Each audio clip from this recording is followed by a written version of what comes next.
And here we are, Pikmin 2. So we did Pikmin 1 the other day, and it went fine, actually. You know, we did the single stream, we were able to beat the entire game, we got everything, we fought the Smoky Prog. But now we're heading into Pikmin 2. And Pikmin 2 is the type of game that puts the fear of God in a man. It will kick your teeth in with no remorse. So I'm kind of scared. You know, justifiably so. But we're gonna do it.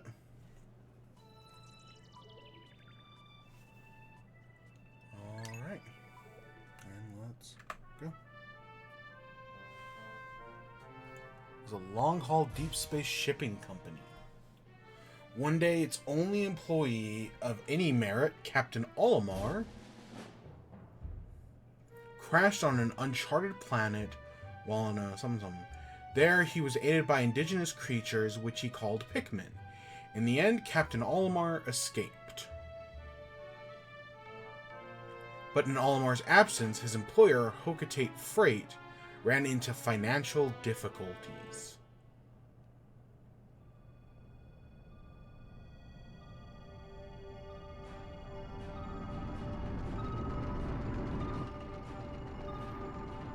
Captain Olimar.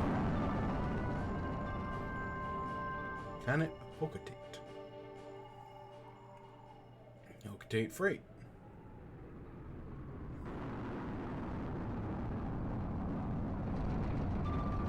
President of Hocotate Freight and local employee Louis.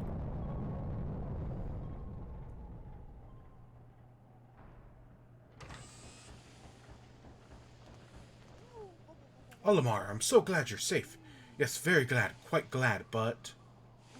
Sadly, I have an announcement that is not so glad. Our company is going under. Yes, we're finished. In his first mission, Louis here met a ravenous space bunny. And his entire load of golden Pick brand carrots was eaten. I took out an enormous loan to repay the debt from the loss. I decided to sell off corporate assets to repay the loan.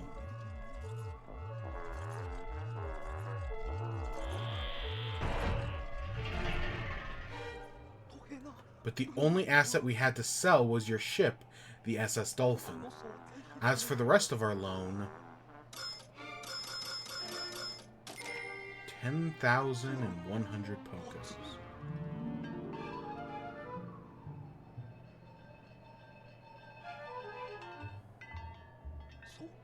Olimar, what is that?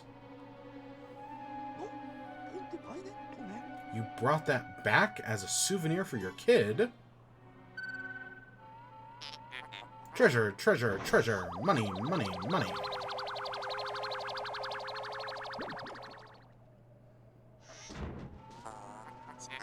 Initiating valuation of recovered treasure. This artifact is worth 100 Pocos. Thing is worth 100 Pocos, that's more than a year's salary. What? There are more of that on that planet? Can you repay our debt? Louis, you dolt, look alive. You're going to repay our debt with Captain Olimar.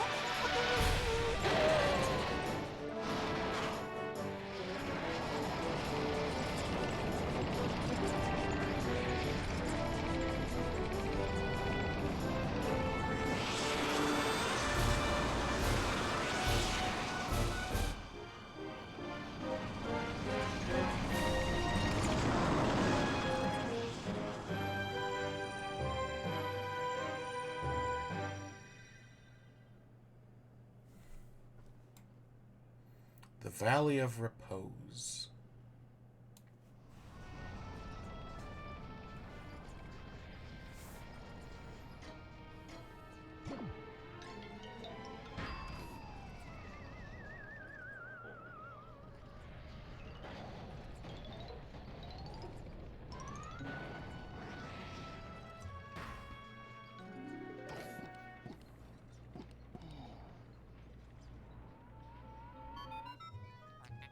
Berserk, that was close. I have averted a crash landing. Running diagnostics. Alert! Danger! Louis is missing. He must have somehow fallen out of his cockpit. He is not responding via his communicator. He is either floating protocol or in danger. Olimar, you must find Louis before he freezes to death in the cold of this planet. Wait a moment. Look! It's the Picklemen! Could these be the Pikmin? They look like they're about to be devoured as we speak. Help them. Use L to put the cursor near the Pikmin and press B to call them with your whistle. You can also hold B to make the sound your whistle carry farther.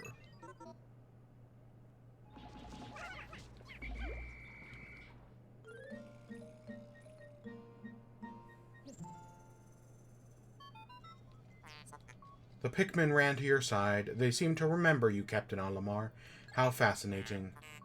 Give them instructions and do not delay. Hold A to grab a Pikmin and then release it to throw it.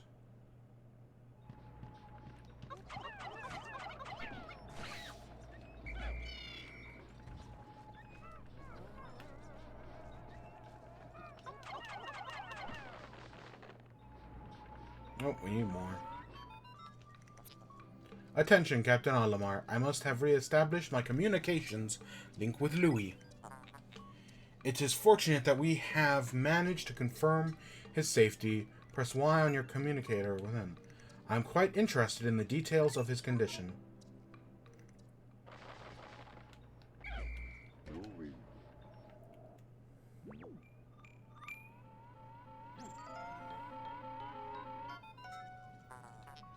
Louis, allow me to assess your condition. As per our safety protocols, are you at all injured?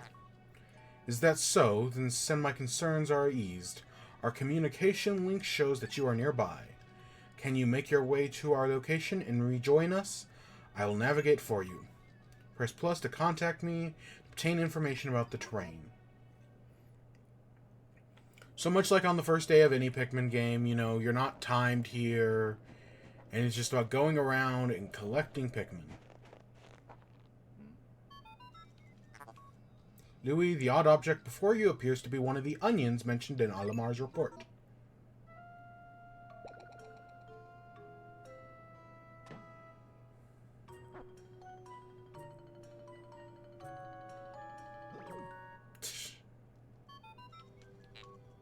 The seed the onion ejected just sprouted. According to Olimar's report, it can be plucked with A. So, you know, you gotta get your tutorial in as if you never, as either a refresher or as if you never played the previous game. Which, I've said it twice before and I'll say it again. Do not play Pikmin 2 as your first Pikmin game. Start with 1, 3, or God, even 4. Definitely don't start with 2. Louis, this must be one of the Pikmin creatures from Olimar's report. Staring at you. Press A to throw it where you want to take action, and quad do a lot. You can disband your squad with X. Olimar's description of the creatures resemble pick carrots. What's strikingly accurate. Louis, my sensors have detected a drool in the corner of your mouth. You alright?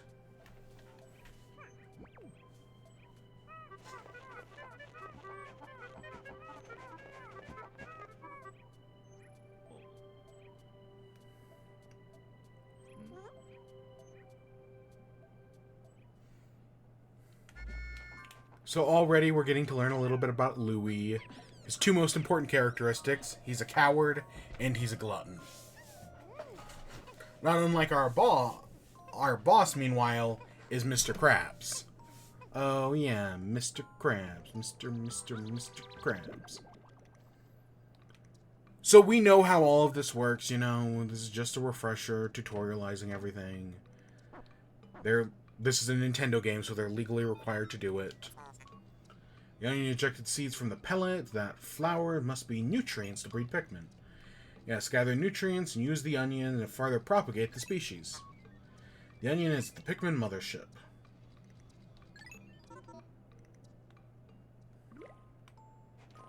Luckily, it does seem like Pikmin sprout a lot faster in this game. In the previous one, they took their sweet-ass time. Luckily, I know there have been some changes between Pikmin's 1 and 2. Hopefully, they're all for... Hopefully, the one big change I want from Pikmin 1 and 2 is here. I don't know. We'll have to find out. We'll only find out once we get a new type of Pikmin, which won't happen for a wee bit.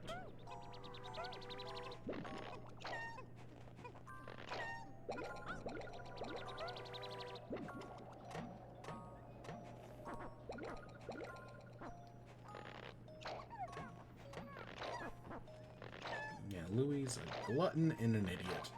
I don't know, I saw someone make an art recently that was, what if Louie crash landed on Earth instead of Olimar?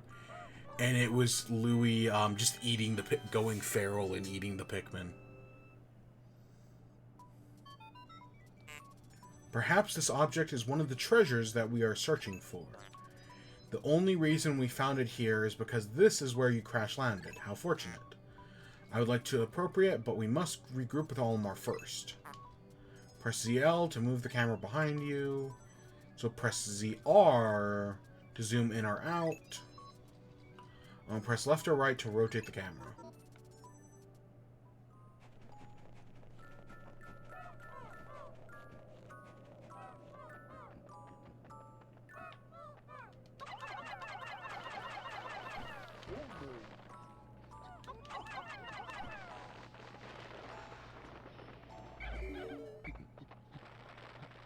There we go. We've reunited our captains.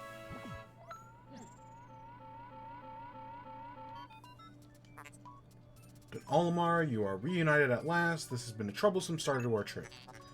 But now you must feel assured that your combined wits can get you through anything, correct?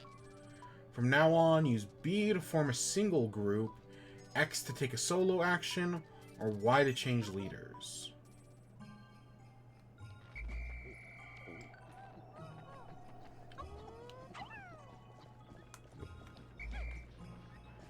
Okay, so we can take...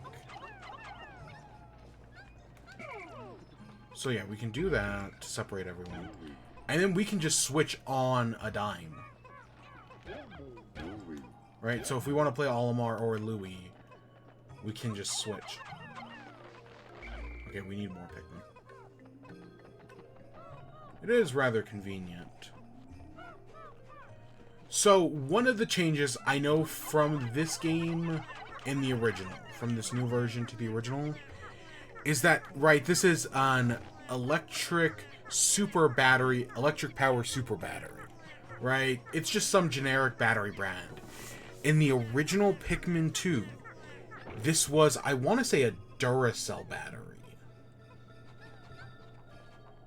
Yeah, something that has changed between Pikmin's 1 and 2 is that while there were, you know, brands... is that there were brands in the original. Love how you can see his marking. There aren't in this one. I don't know if that came with the Wii version, because I've never played the Wii version. But I know on the Switch version, yep, all the branding has been removed. Which, you know, branding is one of those things where it's like, I get why people hate it, you know, capitalism and all that. But Pikmin 2 is actually one of the few instances of, you know, corporate-sponsored branding that I do actually kind of like. Mainly because the whole idea of Pikmin is that it takes place on a post-apocalyptic Earth. And on a post-apocalyptic Earth, you're not going to find generic, you know, electric power batteries. You would instead find Duracell. So it being a Duracell, you know, kind of made sense. And there were a lot of references. I know it's Duracell, Coca-Cola. I think it was Coke. It might have been Pepsi, but I think it was Coke. Tons of things like that. And it's just in these products. It's not anywhere else. But I get why some people don't like it. Yeah. Like, it's not... Like, I can see the argument that it is Man of Steel levels of invasive, but I still think Man of Steel is way worse.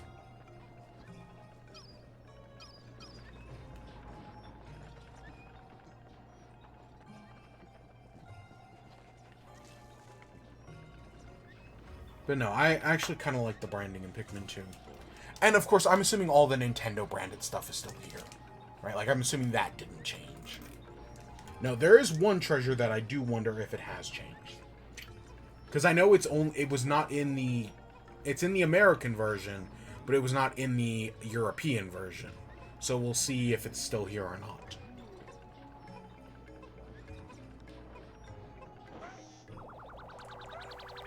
Because as part of all the branding, there were certain brands that were different depending on if you were in America, or if you were in Europe, or if you were in Japan. The GameCube did that a lot, where there were multiple versions of a game, depending on the region you were in. I think of that one boss fight in Luigi's Mansion. That's different in the PAL version. Our first day of exploration has yielded our first treasure. We will be done to record time. I took the liberty of naming it when I appraised it. The name reflects my current thinking. Leave it to me to think up catchy names for hit products. It is but one of my many talents.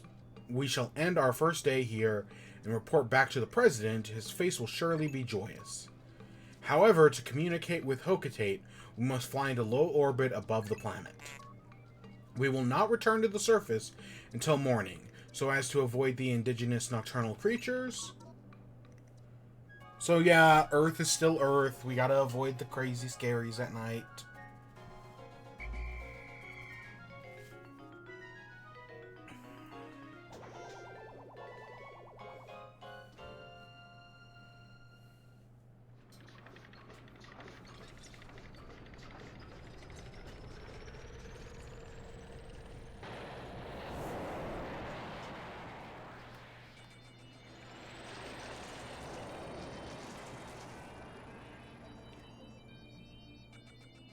Today's report. The Courage Reactor. We sprouted 20 Pikmin. And in our mail. You found your first bit of treasure? Fine, work of our future depends on your efforts. So check your treasure hoard regularly. I'll check in often. Keep up the pace. Yeah, it's... You know, we come back to our home planet to, you know, find our wife and kids. We step foot on the planet, and immediately our ship gets taken from us, and we're sent back out to work. Olimar truly is a cursed life. But it'll be fine. It'll all work out in the end. Maybe. Except for the fact that the franchise gets rebooted constantly. Well, let's not worry about that. Good morning, workers. Ready for another day of toiling for profit of your company? The Pikmin seem to still be asleep inside their onion. What lazy creatures. No wonder they lack survival skills. Stand beneath the onion and press A to call them out.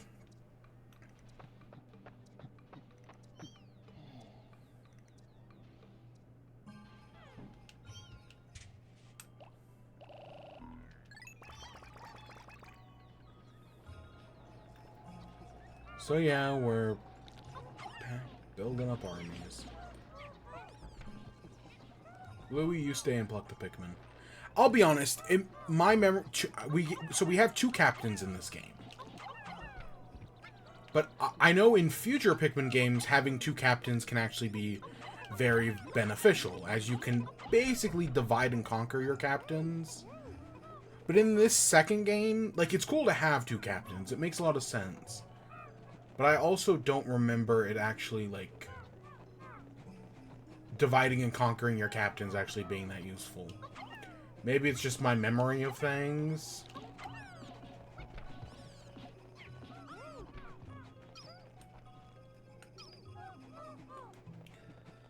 Because in, like, the future games, you know, we bring our captains out here, and then we can, like, in this map, like, pause and send them back to the starting area. But not in this game. Oops. You know, in this game, we gotta walk them back. So as a result, I feel like having 2 captains is less useful. I mean, there are certain dungeons, because spoiler alert, this game has dungeons, as we'll find out here in a few minutes, that do benefit of having two captains. Like, there are where you know, you take one of the captains, you run through the dungeon to disable all the traps, and then you come back through with the rest, with your other captain and all the guys. Or one captain hides by the exit while your normal captain fights the boss. You know, there are benefits to having two captains.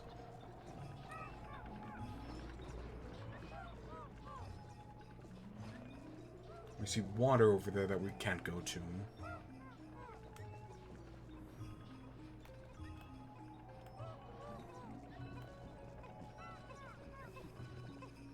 Now, I don't have motion controls on, but you can... I know they did add motion control. Well, they add motion controls in the Wii version. Oop.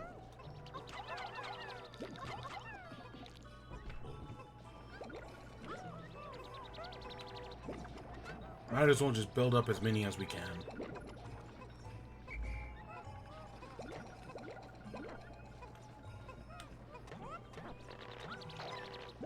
And with two captains, we do pluck Pikmin twice as fast. That is nice. And they did carry over. Again, in the original, I can't remember if it was hold A. I know in Pikmin 1, you had to press A for every Pikmin you plucked. In this one, you might have been able to hold A. I don't know, it's been a... So, I should say, unlike Pikmin 1, where I had, you know, a pretty fresh idea of what Pikmin 1 was like in my head. Like, I'd played Pikmin 1 plenty of times. Pikmin 2, on the other hand, I have not played in... probably 10 years? I don't know, it's been a while.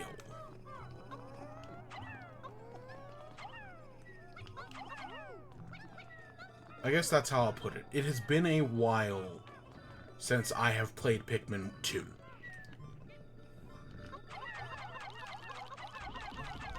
So, like, I'm not... Like, when we played Pikmin 1, I basically described my knowledge of Pikmin 1 at, I don't know, like, I think I said it was like an 8 out of 10, probably a 9 out of 10 by the end of the game. Pikmin 2, on the other hand, I'd say I'm maybe at, like, a 5 out of 10. Like, I definitely know some stuff. Oh, shit. We'll do that later. Like, I definitely know some things about Pikmin 2. Like, I'm not going in completely blind. But, you know, there are definitely people who know...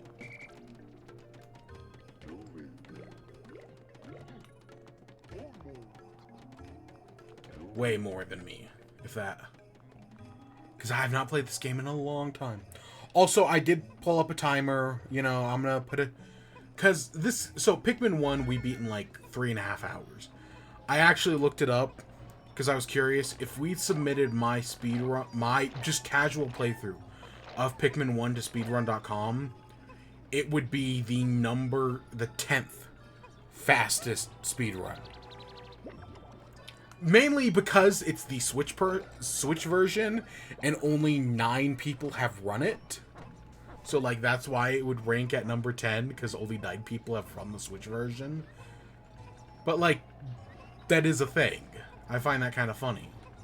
So... You know, Pikmin 2 is a lot longer than Pikmin 1. And as a result, I was like, you know, I should probably put a timer up. So we're definitely not beating this game in a single stream. Right? Pikmin 1, I can beat in a single stream. Pikmin 3, totally I can beat in a single stream. But Pikmin 2? Nah, we'll be at this for, I don't know, probably really close to Pikmin 3 coming out. You know, like, I wouldn't be surprised if we beat this game, and then then it's on, like, the 18th. Or we beat this game on, like, the freaking 16th. We play Pikmin 2, or Pikmin 3 on the 18th. And then Pikmin 3 comes out on the 21st. That would not surprise me at all. I do want to take this can back. Just because it's here and we can get it back.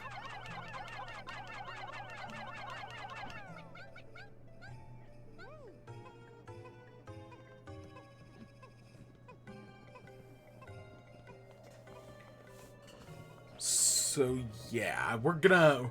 Definitely with replaying all these Pikmin games, we're gonna cut it down to the wire. Unlike some of the other things where it's like, oh, you know, we might have time, we might not.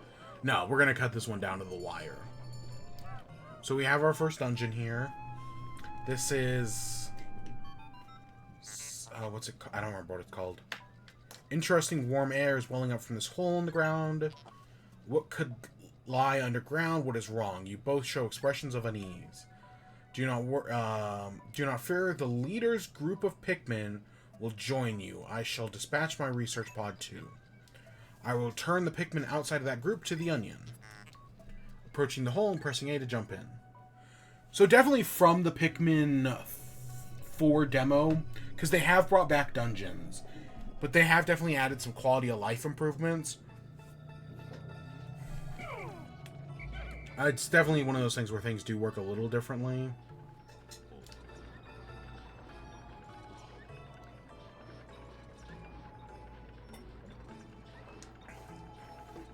Yeah, so it's the leader's group. So we get this cam back, we run Louie back over, and then we'll go into the dungeon. Now, there is one thing that I am curious if it does still work in this version, specifically with purple and spicy sprays. Because I know in the original version of Pikmin 2, there's a trick to purple and spicy sprays. And I do wonder if that works in this version, because that has to do with leaders.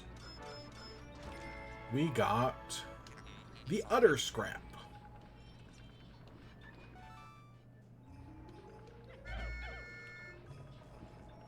Alright, let's lead our army over. So the Pikmin AI in 2 has gotten better. Pikmin, I don't think trip anymore. I want to say kind of like Brawl, tripping is only in a single game. They're not perfect, obviously. Pikmin AI will never be perfect. But it gets better and better with each game.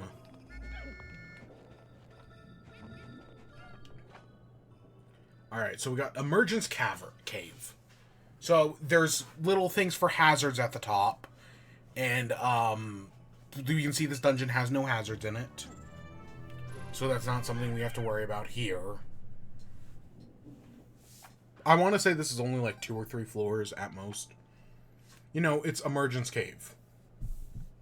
I want to... Because if I remember correctly, it's, 2 or 3 floors. Because the largest dungeon in the game is, I want to say, like, either 14 or 16.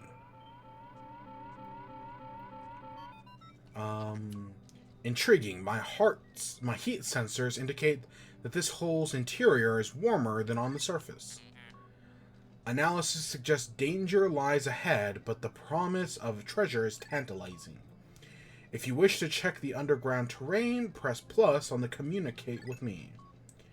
I am not just a ship, I am an all-purpose support pod.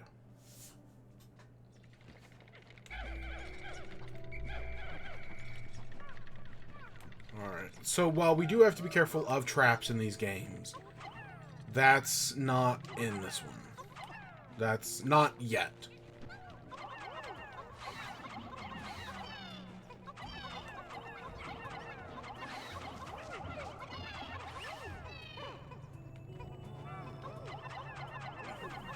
So I have no idea how many Pikmin we're going to lose throughout the series. Like, it could be, I definitely, since playing Pikmin 1, I definitely feel a little bit more confident about, like, losing, like, 1,000. But it's definitely going to be more than nothing. A quenching emblem. Yeah, we're definitely going to lose a fair bit. Especially because this game can be fucking brutal. Some of the enemies, you know, I mentioned it in Pikmin 1, but things like the careening Dirigi bug, the Gatling Groink, the volatile Dweevil. Is it called the volatile Dweevil? Whichever Dweevil has a bomb rock on it. They can be mean. Especially with traps. How can you possibly consider this beast a treasure? Beasts are incompatible with my circuitry. I suppose I will store your finds in my hold. but I do not think treasure will be worth much. So while we're underground, we cannot make more Pikmin. Kind of. But we can turn enemies for, like, these little dwarf... I want to say they're dwarf snowy bulborbs are worth 2 cents each. And, you know, that's how, from the demo of 4, right, we see that, oh, turning in, right, dwarf bulborbs are worth, like, 2 sparklium. This is a citrus lump? Yep, citrus lump. I mostly remember that from Pikmin 3. Because, yeah, there are some fruits and I think vegetables in this game that do appear in Pikmin 3. And they share names. Just because, you know, that's fun. But yeah, every treasure in this game has a fun little name. This hole appears to be quite deep. My sensors indicate more treacherous terrain ahead. Louis, you do recall that you can adjust your camera. Yes. Don't worry, all your Pikmin will follow you. Approach the hole and press A to enter.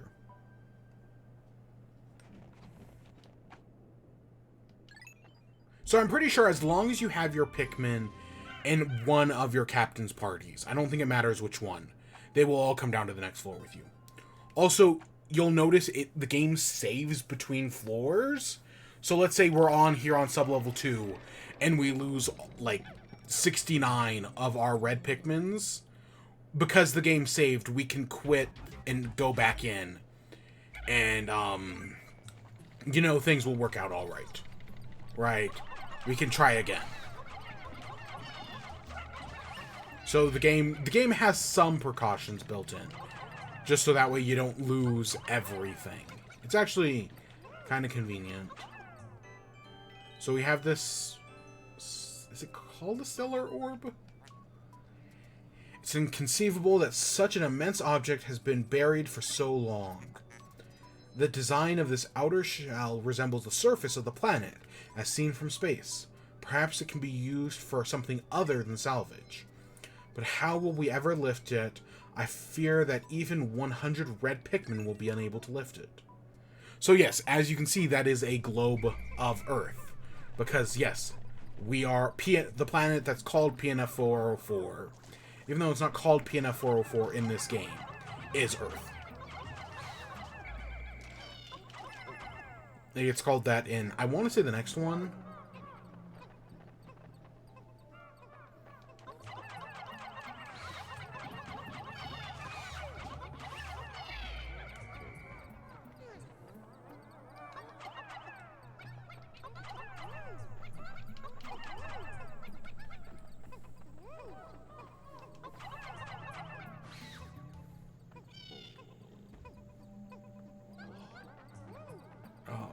So here we have violet candy pop buds.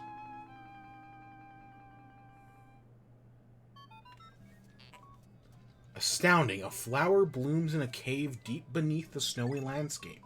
Clearly it's warmer down here than above. Look, the Pikmin are restless. They look as if they could yearn to be tossed into the flower. So in the original game, Candy Pop Buds, you know, changed the Pikmin of one color into another color, right? I think the only time we used them in the previous game was to turn reds into blues, or yellows into blues, and vice versa. In this game, on the other hand, things work a little differently. Because now we have the Largos.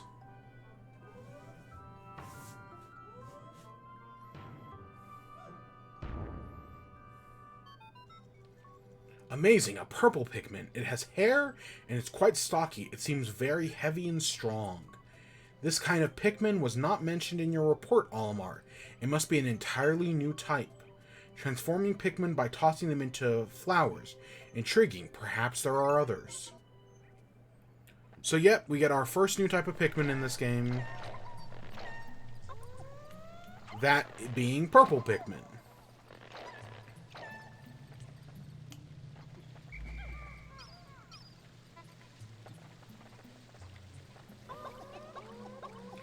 Okay, so it is... My big fear was that throwing Pikmin was going to work like how it did in Pikmin 1.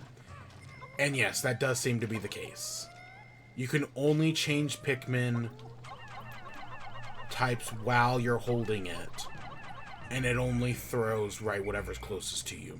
That does... Again, Pikmin 3 has so many quality of life improvements that are so nice. And this... And in those games, you can just hit L and R and change what type of Pikmin you're holding at any one given time. So purple Pikmin are the OP Pikmin of this game. They're slower, but they're heavier. They do more damage. I want to say red Pikmin have a... Let's just swarm the rest of them. So red Pikmin have a 1.5 damage multiplier. Purple Pikmin have, I want to say, a 3.0 damage multiplier. It's something like that. They also do impact damage. So when an enemy is hit by a purple Pikmin, it will like get stunned for a second, and it'll do like a good chunk, and it'll do like more damage. So they are broken. Honestly, they're OP broken. But every Pikmin game has an OP broken Pikmin. In the first game, it was... Well, Reds weren't, like, super OP, but they were, you know, better than the other two. In this game, it's Purples. In 3, it's Rocks, which... I want to say Rocks do, like, 5 impact damage or something crazy like that. Oh, the Spherical Atlas. Okay. It's something wild like that. Like, Rocks do crazy impact damage, but they don't have the normal, like, damage multiplier that the other things do. This is a device resembling a microchip embedded inside the sphere, retrieving data. Error. I could only decide a portion of the data, but I did retrieve new geographical charts. I will input this data into my planetary database and name it the Sphere Chart. Press plus to contact me and go to the Explorer kit and see it on the radar. Now that you have this new data, you should explore the decoded territory tomorrow.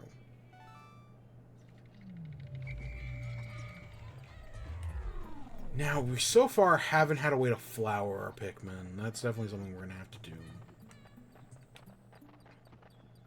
Yeah, no, purples are so strong in this game. We're definitely going to have to get as many of them as we can. For, you know, just because they're OP, but for other reasons. And yeah, you can only get purples underground.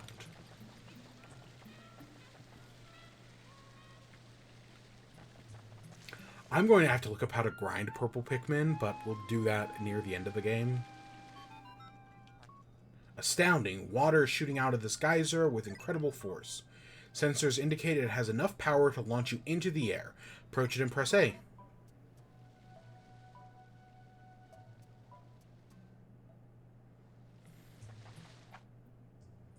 Yep, let's get out of here.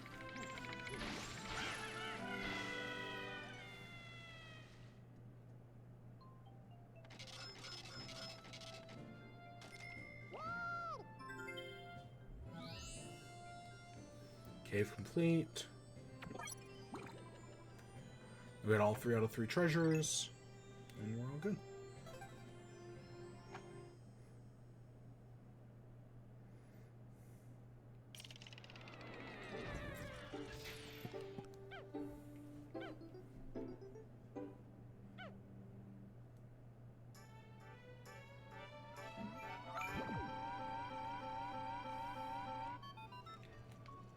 You have successfully returned to the planet's surface. Excellent decision-making, gentlemen. We must celebrate your first successful splunking expedition. You have gathered a large amount of data that needs in-depth analysis. I shall send a report back to the President this night detailing your progress.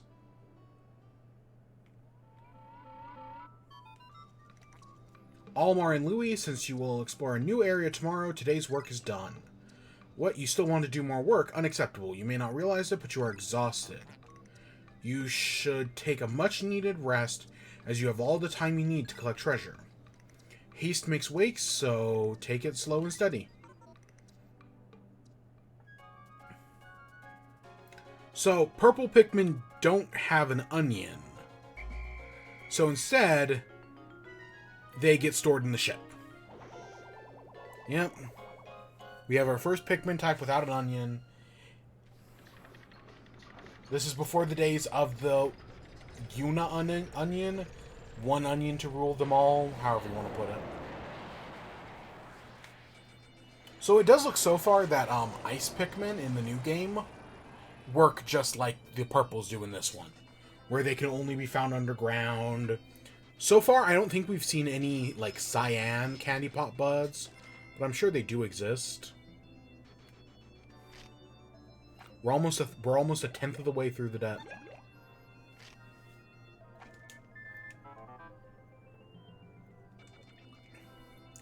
Baby steps first. Alamar, plan well, and don't worry about me. Our debt is with Happy Hocotate Savings and Loan, after all. Besides, there's nothing left to repossess.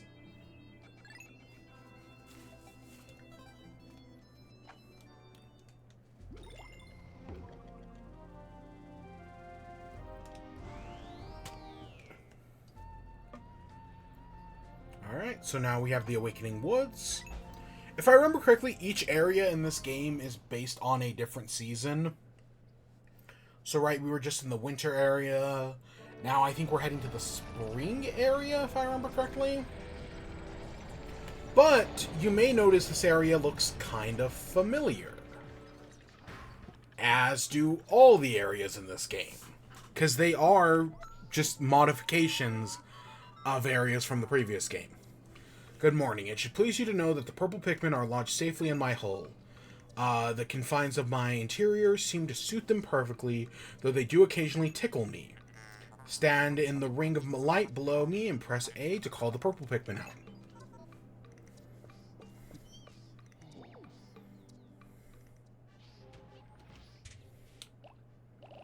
Alright, so there's purple Pikmin.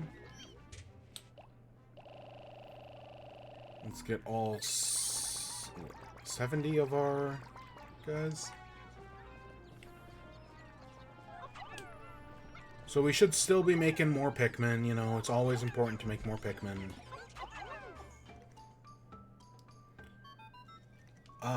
Louis, has Almar instructed you on the particularities of the Pikmin creatures?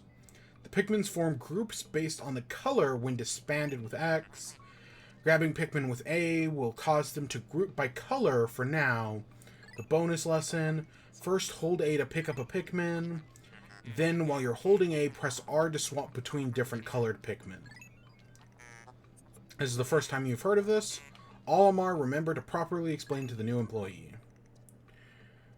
So yeah, in future games, you know, you can just literally change Pikmin types with L and R. But since we're here in the first one, this is all we can do. It kind of sucks, but what else are you going to do?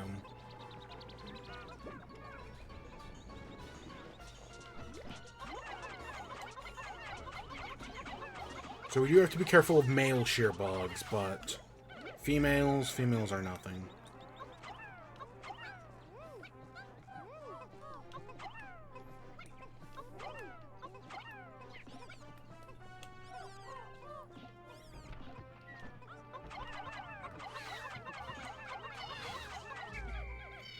So yeah, we can't make more purples, so for now we should just make more reds. At least until we get yellows. I think we always get yellows first. Okay, so ready to see the power of the purples? Look at that. There.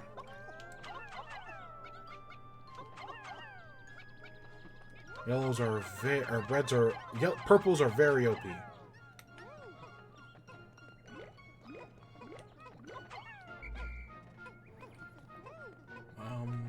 Okay, we can't do that. I am keeping my eye, because you see those flowers. There's a thing called a creeping chrysanthemum. Oops. And I am keeping my eye out for it, because they are forking scary.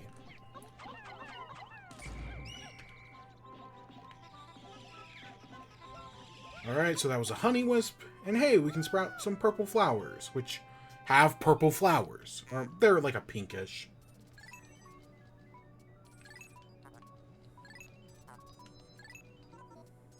We definitely want to get our purples all flowered up. We've hit the 100 Pikmin limit.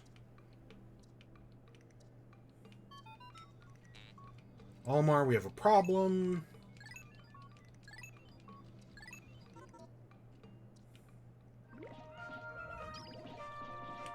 So I threw some Pikmin on that stuff right there. That's called Virgining Spiderwort. It's used for making spicy sprays, which, you know, we'll slowly get some of. And hey, look at that. Yep. We're a tenth of the way through the debt.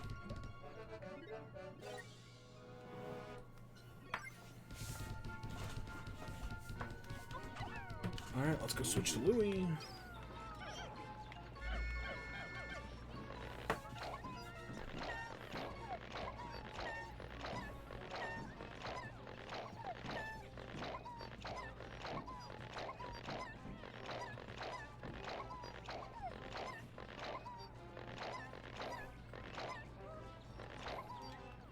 Okay, there we go.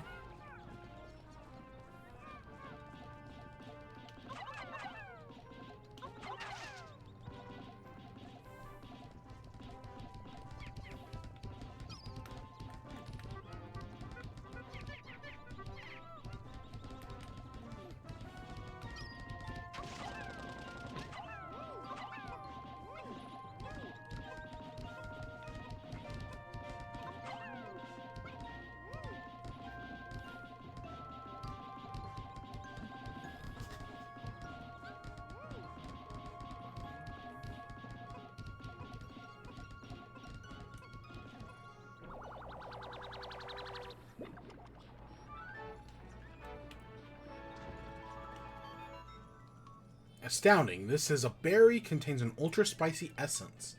It does not appear to have any monetary value, but I shall research a potential use for it. Bring me more specimens.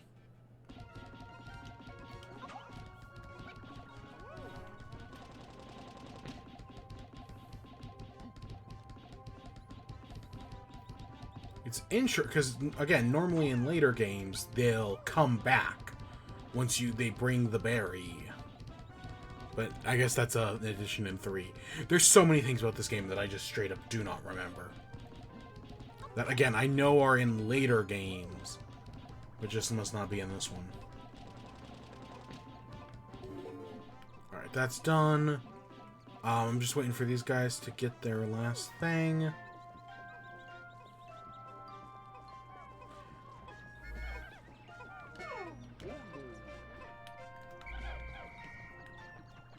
Okay, this is,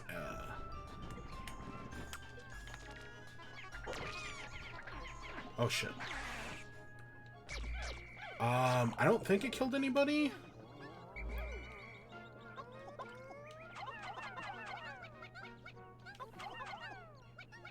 So that's, I want to say it's not an armored joust mite. I don't remember what it's called, but it's something like that.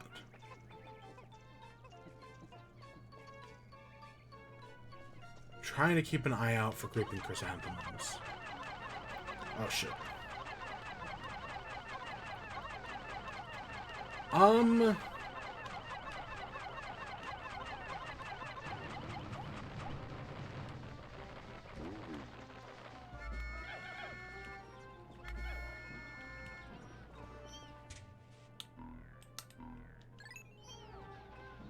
Where are we missing? Because it says we got 95 out in the field. So we're clearly missing some. Let's leave.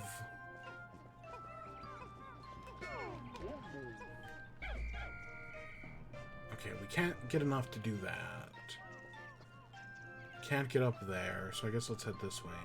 But yeah, you'll notice this area is, yeah, it's... Oh, gosh. So there's the creeping chrysanthemum. Very scary.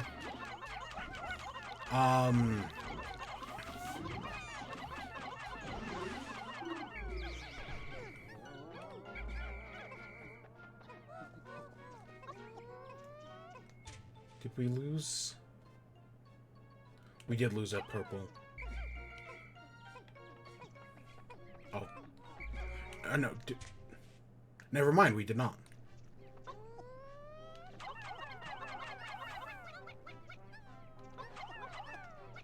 Yeah, so creeping chrysanthemums, I'm terrible at spotting them.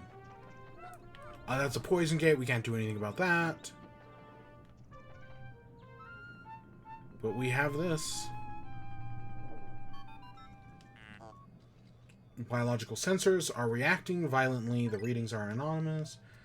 A beast of unknown power lurks in the depths. A large Pikmin group would be reassuring.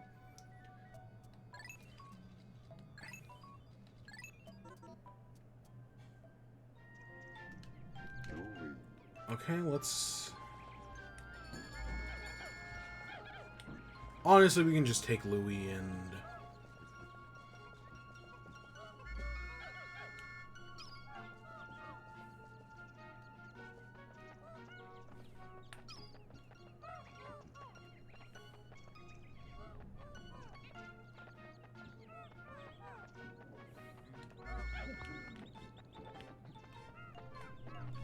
Okay, let's go into the Hole of Beasts. Okay.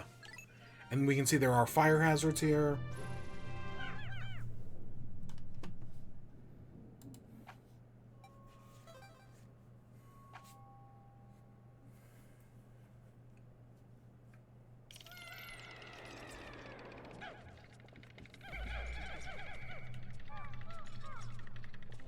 So I'm not really worried about traps at the moment, even though I maybe should be. I don't know, I swear that stuff gets worse later in the game. There's two specific dungeons I'm thinking of, where the traps are just mean. But we're not at either of those yet.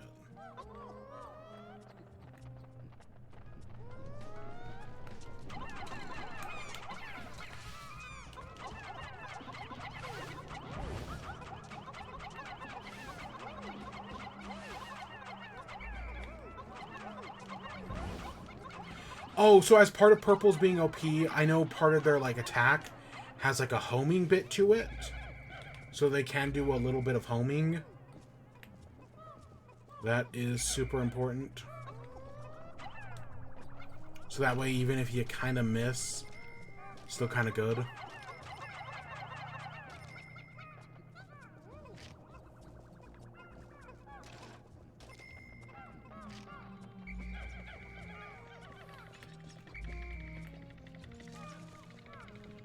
I don't think there are any hidden treasures. Well, they can have buried treasure. That doesn't happen until at least a little bit later in the game.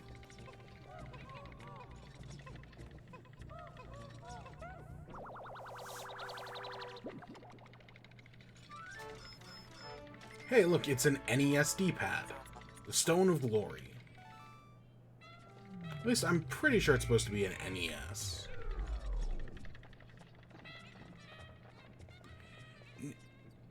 Now, usually there's a sound... Now, I think there's a sound to indicate that, hey, you got everything on this floor.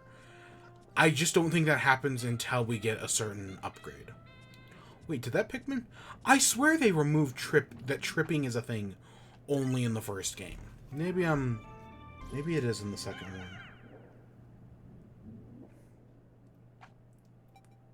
I don't remember it being in the second one. I remember it only being the first.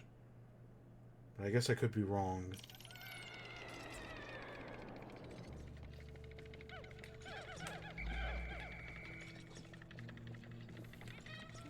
Okay, we got more violet candy pop buds, but no treasure over here.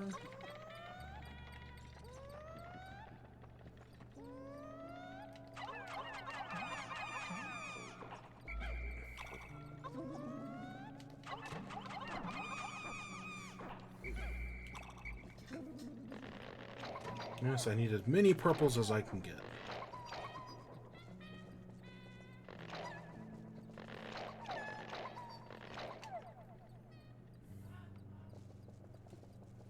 Is that...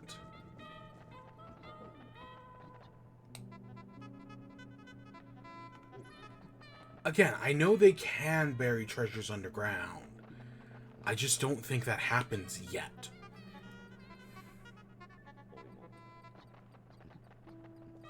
I swear that's something that happens... I don't know, at least a dungeon or two down.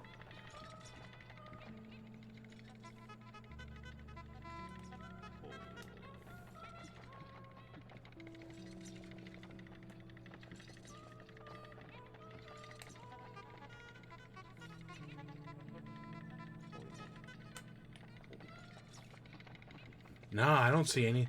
Was this floor just to give us more purples? Oh god, you know what I just remembered what's gonna be here at the Hole of Beasts. Yep. I just had a horrible vision. Yeah, let's put it like that. A horrible vision.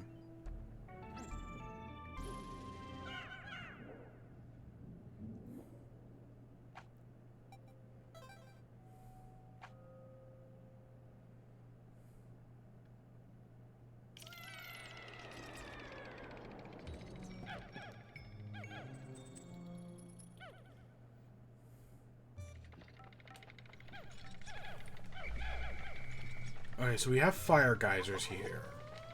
But I'm pretty sure... Yeah, you can just destroy fire geysers.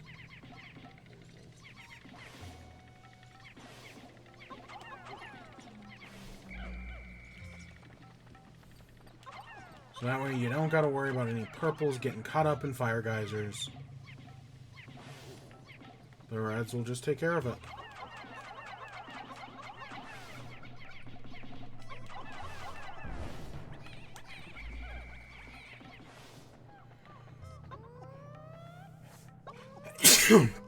I'm surprised nothing we didn't get like a cutscene when our thing lit on fire.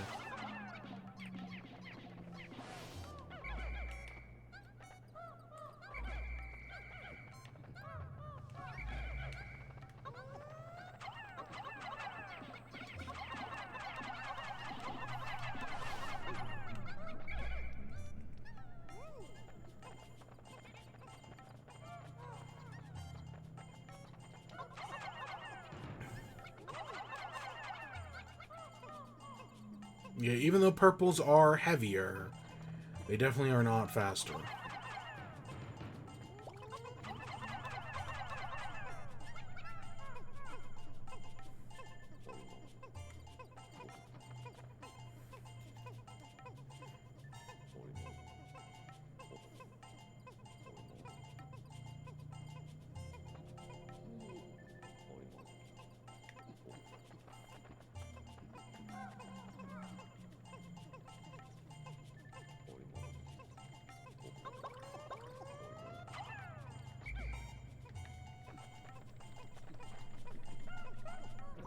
So we got a mahjong tile.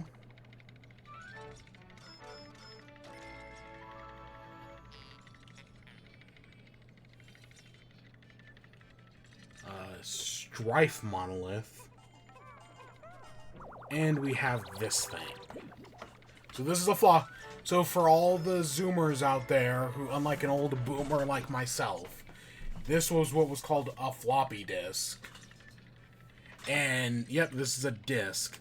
And so way back in the NES days, there was the NES disk drive? It was something like that. I don't think it was called the NES disk drive. But it was something like that. And basically you used to be able to go to a store with, like, your floppy disk. Think of them... This was only in Japan. So think of them like Japan's version of, like... God, I'm going to use Blockbuster, but that's also a boomer term. And you used to be able to put, like, games on those floppy disks that you could then take home and play.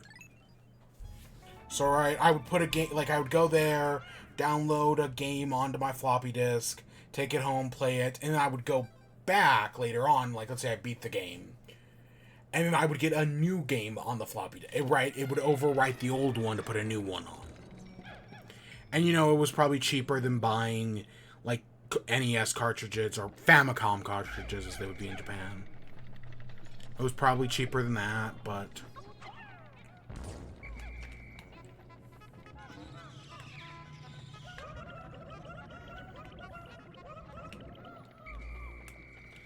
yeah, that was a whole thing that Nintendo did.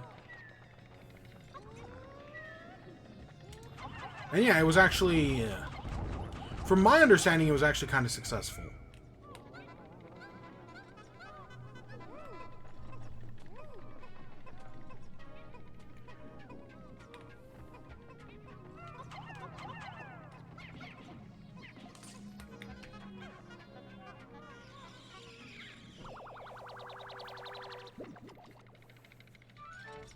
So this is the Game & Watch Ball, the Dream Architect. So before the Game Boy, before the DS, before the Switch, there was Game & Watch. A little LCD screen game that, you know, you could play a very, very simple video game on. They were actually kind of popular back in the day. Nintendo actually made a few Game & Watches a few years ago. For the 35th anniversary of Mario, they actually recreated that Game & Watch Ball.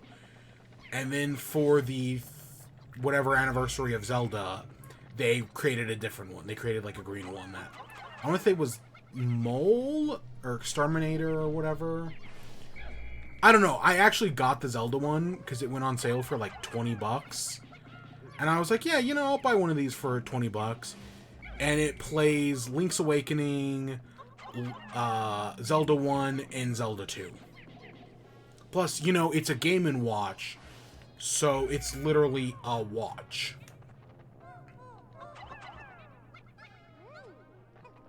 You know, it's a game, but hey, it also tells the time.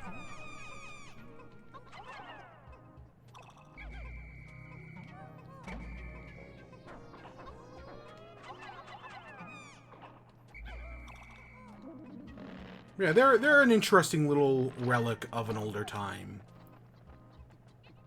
Oh. Yeah, Pikmin 2 is just filled with Nintendo's history. Like, here's another one. A Nintendo-branded playing card. Now, I think we'll see... This is called a Luck Wafer. Later on in the game, I think we'll see Hanafuda cards. But yeah, long before Nintendo made video games, they made playing cards. They started off making Hanafuda cards, and then later on they made, you know, your traditional 52 card deck.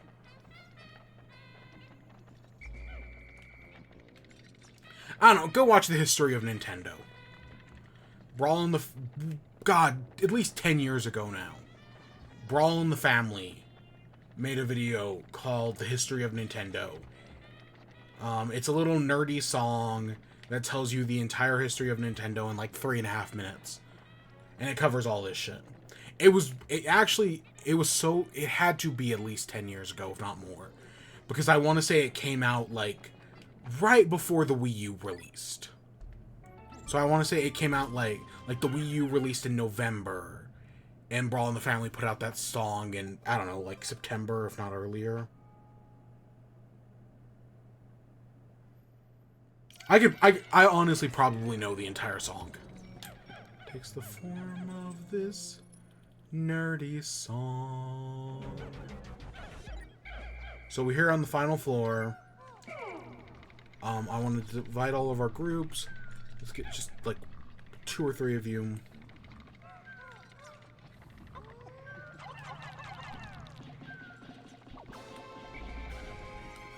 So this is the boss. Empress Bullblacks. She's one scary mamma jamma.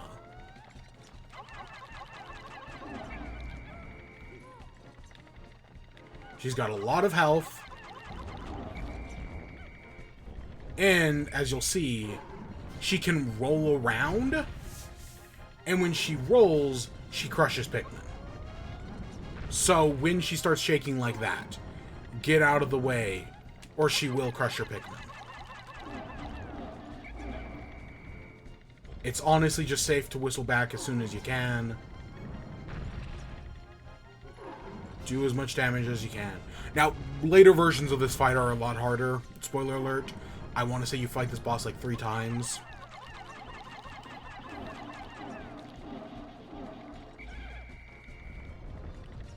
But this first version is easy. As long as you... Kind of like the final boss of Pikmin 1. Where as long as you know what you're doing, things will go pretty well. Right? This one can be pretty scary if you don't know what you're doing. Luckily, I do know what I'm doing. It's later bosses that scare the shit out of me. That I don't remember at all. The electronic love tester. How bizarre. This device is emitting black light. It must have been digested by that creature. What an absolute repulsive life form. Our return to Hokate cannot come soon enough.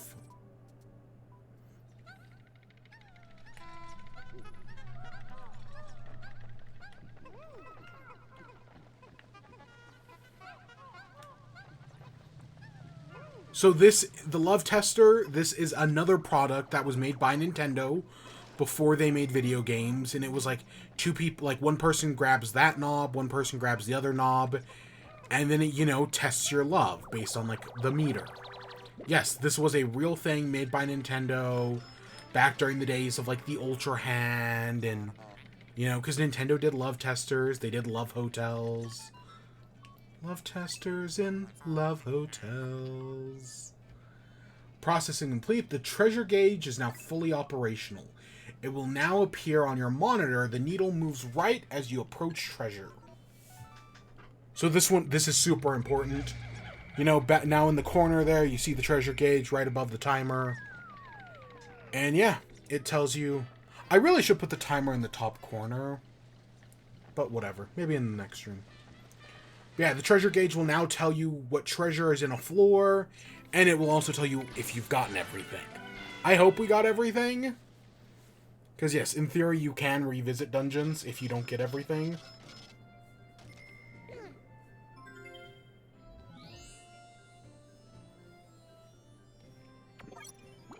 Yep, all 6 of 6. And we're now 20% of the debt. Yeah, you make good progress on the debt. God, I do. Curious and curiouser.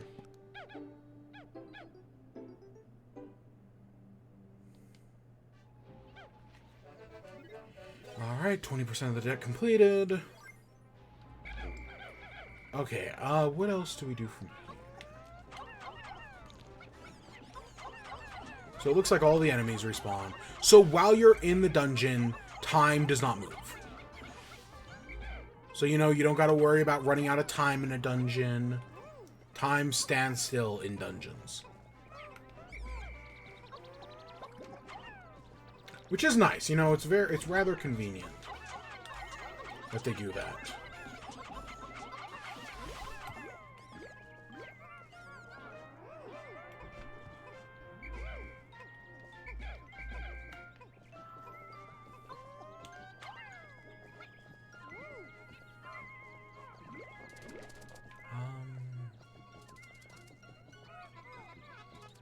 Okay, so it's reading a treasure up here. Oh, a honey wisp. But I don't see anything? My guess is it's in there? But since we don't have any way to dig up treasures, there's nothing we can really do.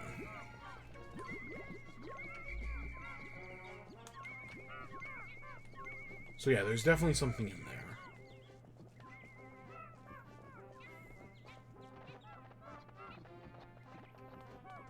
There's water that we can't get across.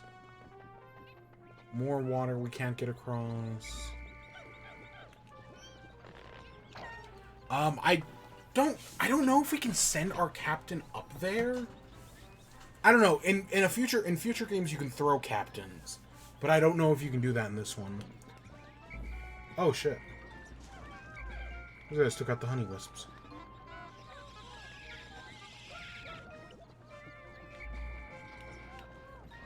Okay, so we got everything flowered. That's nice.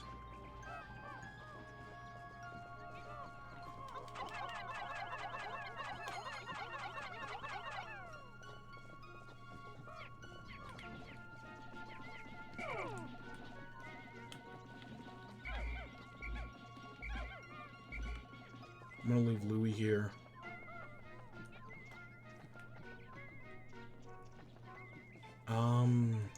We might have enough to do this now. We've got a bunch of purples. Good, we do.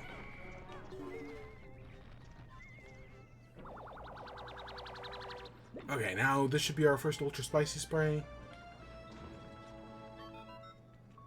Captain Olimar, my research on red berries has discovered yields a powerful potion.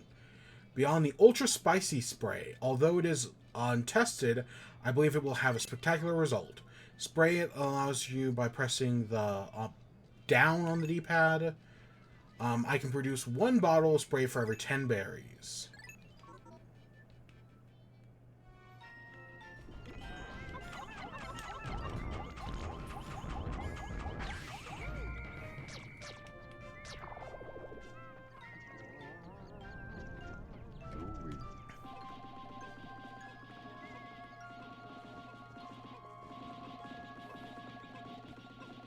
Okay, let's do some work with Louie, and then we'll just, I guess, enter the dungeon like last minute.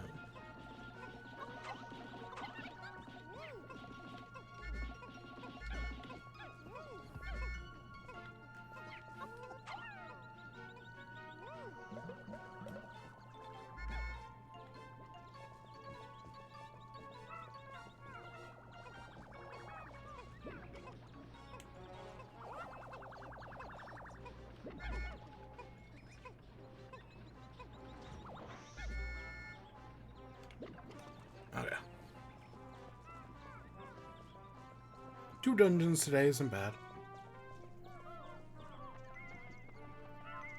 I think we need yellows to get that. Which I know it's giving us yellow pellets. But we can't get yellows, because that's a poison gate. So we can't touch that.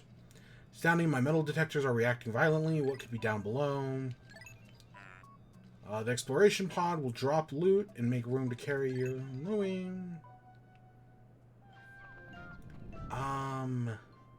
The White Flower Garden. Okay, okay.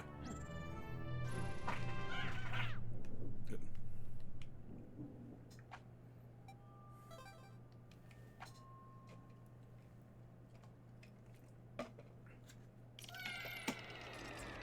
Oh.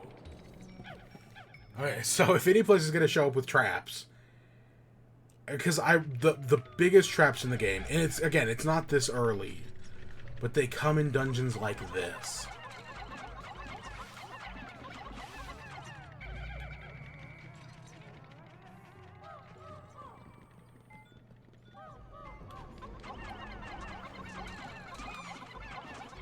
And no, I don't consider sheer grubs traps yet.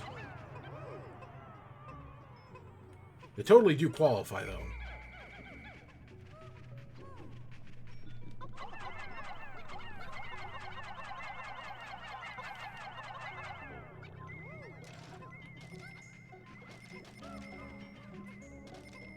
And yes, Pikmin can totally fall off the side here, and they do die. So be careful about that.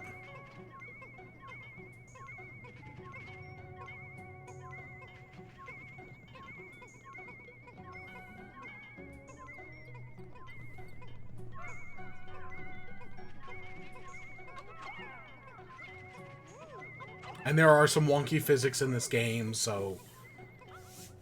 Now, to be fair, the same thing is true about enemies. If an enemy falls off the edge, it also dies. The Alien Billboard. There are some weird names, like that being shoe polish and it being a billboard. And there we go, treasure gauge is off.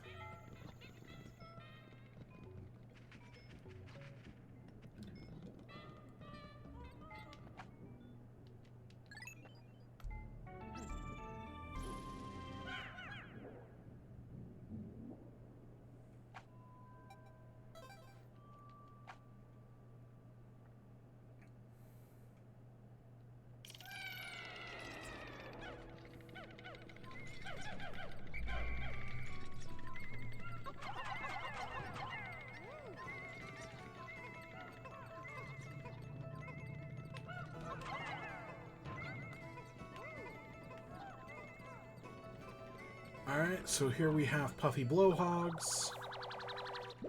Let us get to them. It's a diamond. It's a petrified heart. Honestly, worth not as much as I expected. So puffy blowhogs do shoot fire. Or fire, or these are called fiery blowhogs, I think, maybe? But you gotta be careful, because fiery blowhogs have, like, an attack where they, like, shoot their snoot. And they can totally shoot their snoot.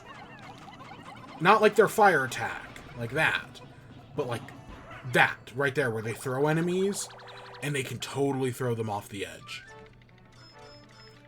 Right, in the previous game, you had to worry about them throwing enemies into water.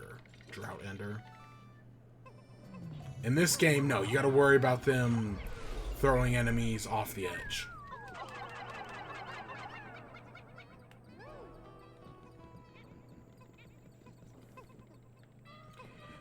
And yes, I guess I will take the enemies back.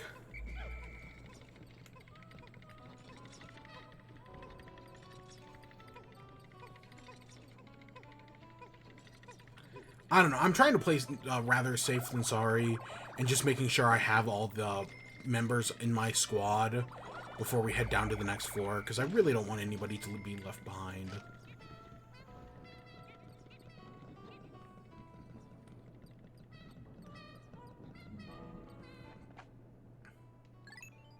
So just in case, because I don't remember all the details of how it works. If there are just enemies kind of are Pikmin around the cave, will they automatically come down with us? Do we need to do something? I don't remember. And not remembering can be horrifying.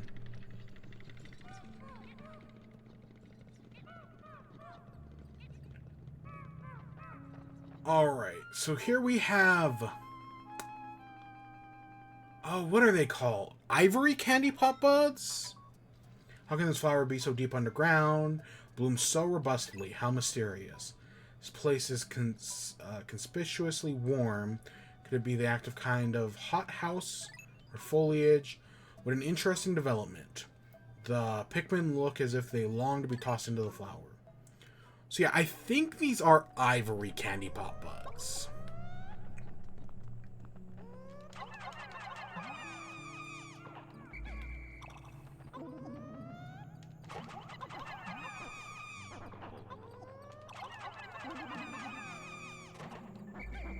Because I know, so it's violet is purple, ivory is white, crimson is red. I want to say lapis lazuli is blue, and I don't remember what yellow is. Yeah, so we got little white Pikmin here. They're big red eyes. Incredibly, a white Pikmin. It's tiny, but it looks distinctly swift. Its eyes are on the seemingly red. This is a type of Pikmin was not mentioned in your notes, Olimar. It must be an entirely new type. Our data records on this type are a blank page, since a certain captain never documented them. You must experiment and make detailed observations for the benefit of future generations.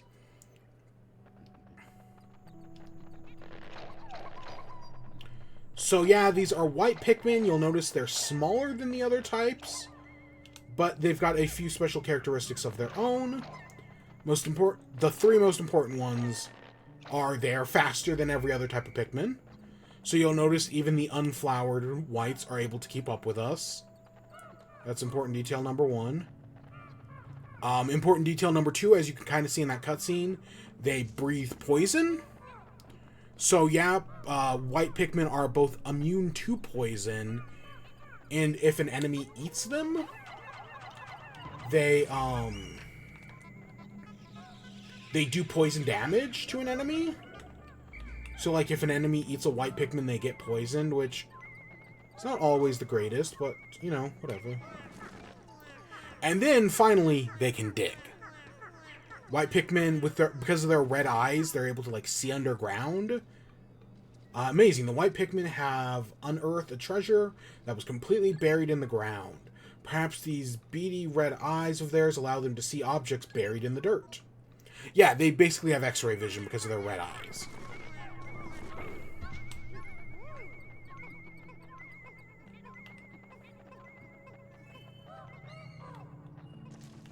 So that's their other ability. White Pikmin are not like the most OP Pikmin like other ones.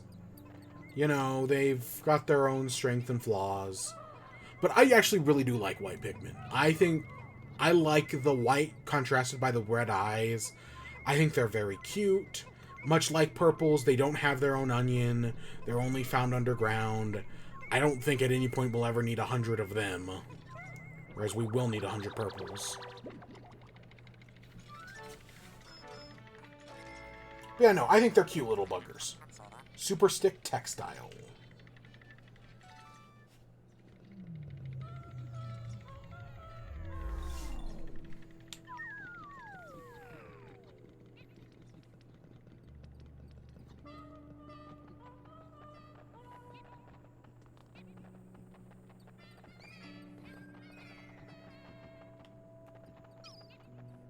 But yeah, so that one treasure that was up there on that pot, we couldn't get, but now we can because we have white Pikmin. So when we get out of here, that's like the first thing we have to do. And then I'm pretty sure it's sunset. I know there's also a bunch of poison gates in the area as well, so we'll have to keep an eye out for that.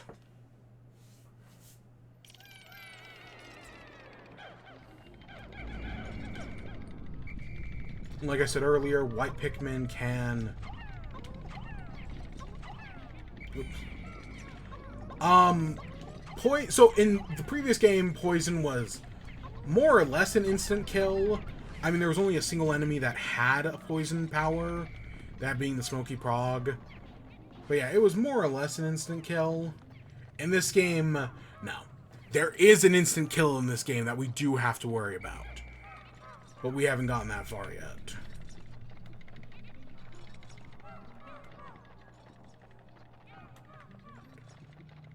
No siree, Bob.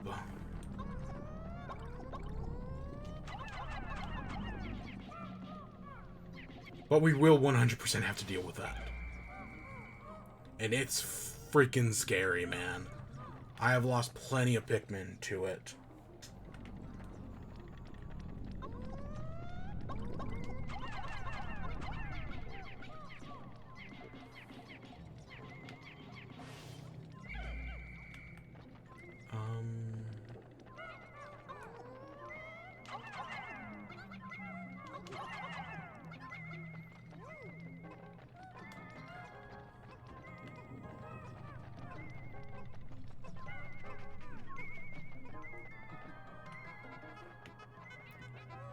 You know, I like white Pikmin in the co-op mode, or like the versus mode, because, you know, they are faster, especially in Bingo Battle and 3.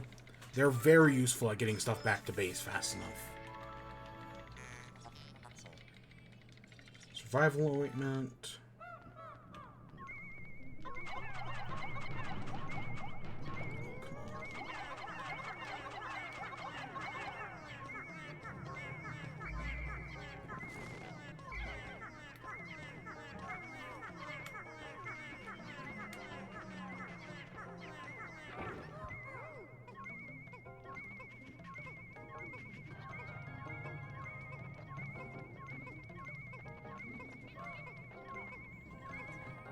I guess we can do some testing.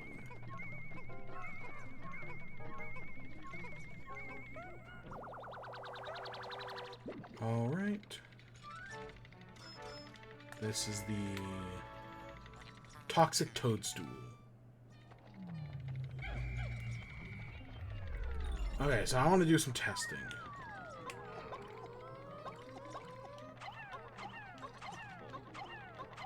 Okay, so we have 90 Pikmin in our squad. What happens if we go down to the next floor?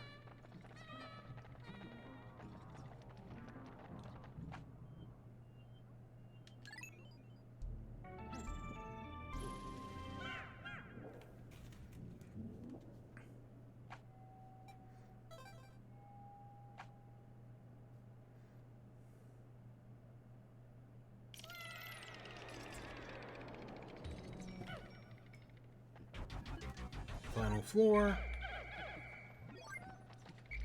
And yep, we have 90. So it looks like as long as we have everything, we're all good. Okay, so usually this is a boss floor. I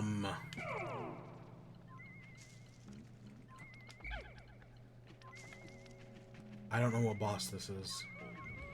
Okay, it's a burrowing snag rat. I actually really... I know purples are good. I know purples do a lot of damage.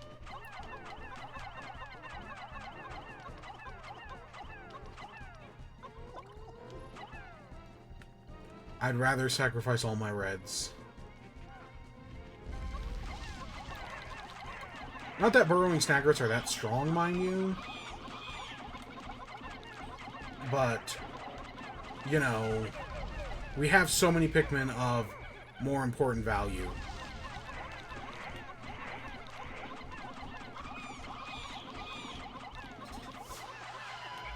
That, yeah. And, hey, those 3 Pikmin live. So we get this. Well done, Captain Olimar. You have defeated the freaking half-bird. Half-serpent hybrid. Oh no, don't tell me that treasure was ingested by the beast. And hey, we actually get to take back the, part of the snagret. Because in the previous game, it just dropped pellets. Oh, come on, dummies.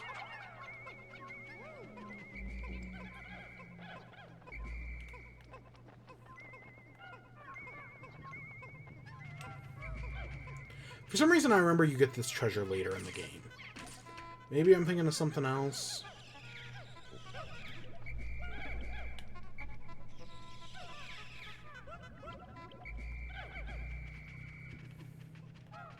Yeah, no, only losing 3 reds, not bad. Especially because we killed that thing before it could kill any more reds.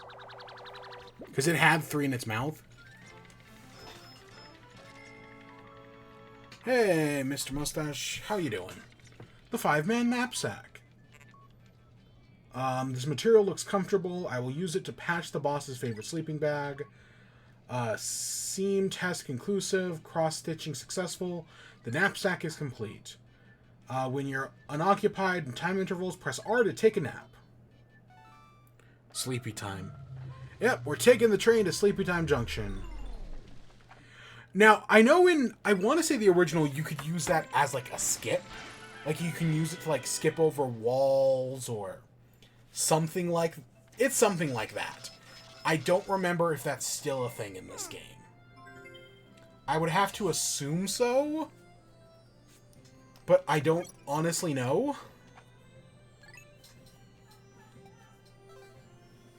Yeah, definitely in the previous game, you could totally just... Like, I want to say you can use it to, like, push yourself up walls or something like that. I don't know. I've never speedrun this game before, so I wouldn't entirely know. But I've seen it at a few AGDQs and whatnot.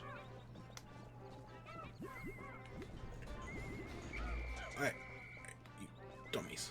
I'm gonna leave you guys at base. Let's get the whites.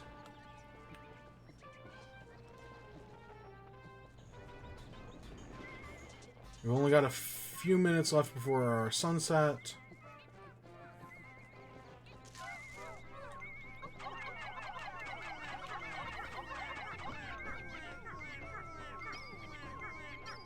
Should be plenty of time to get them digging up whatever this is.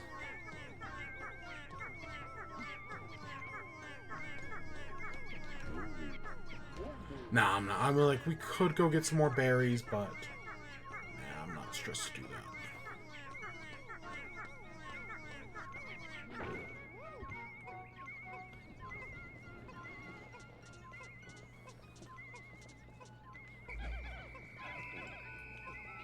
Yep, there's our hurry up.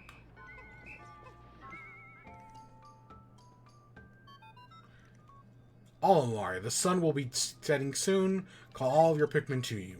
This planet native nocturnal life forms are ferocious and therefore dangerous. Load your Pikmin into the onion and yourself into my hull. We can take the refuge in low orbit. Pikmin in your squad will enter the onion on their own at the end of the day, so call them to you.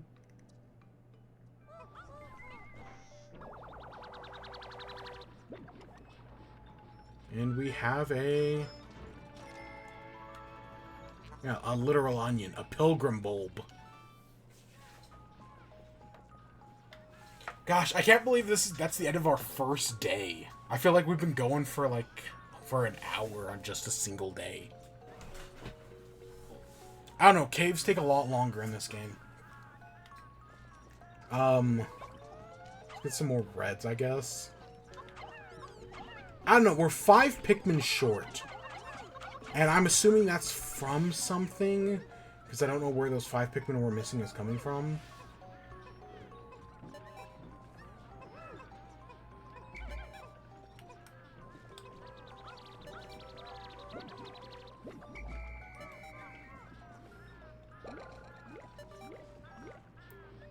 It's good caves don't have time in this game. Yeah, I know, it's so convenient, because that's totally something you should worry about. Especially later game caves, like, you know... The only one I can think of is the Hall of Heroes. Which I think is the second to last cave.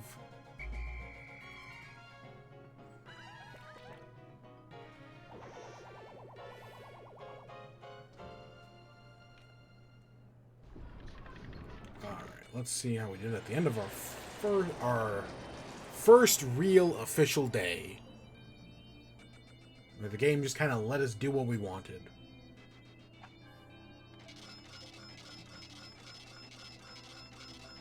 We got tons of treasure.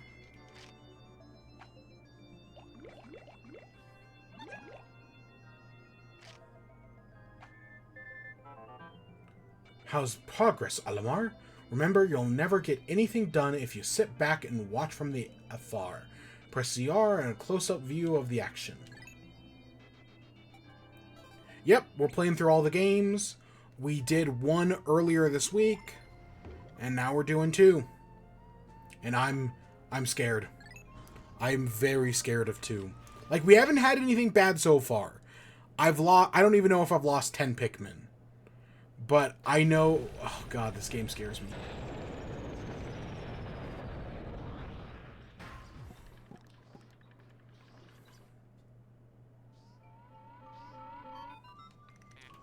Good morning. With the white Pikmin are lodged within the purple ones in my hall. The 2 types are sleeping well and do not quarrel. I've made them the most comfortable. You can call it out with a white Pikmin by standing in the light beam, pressing A. On a separate note, be wary of overworking yourself. Taking a break can be courageous too. Retire early on the day, press plus. Alright, let's get all of our whites. Let's get all of our purples. And let's get all of our reds.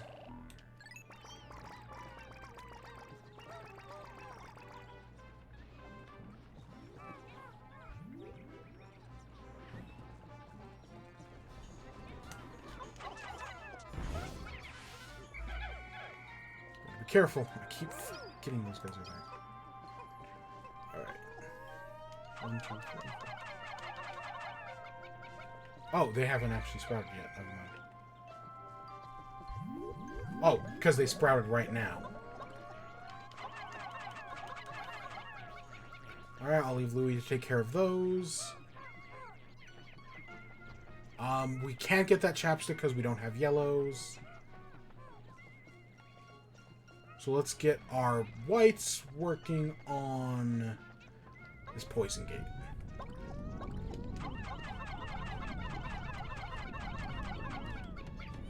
Oops. Oh, poison! Emergency Pikmin are suffering. If you blow your whistle...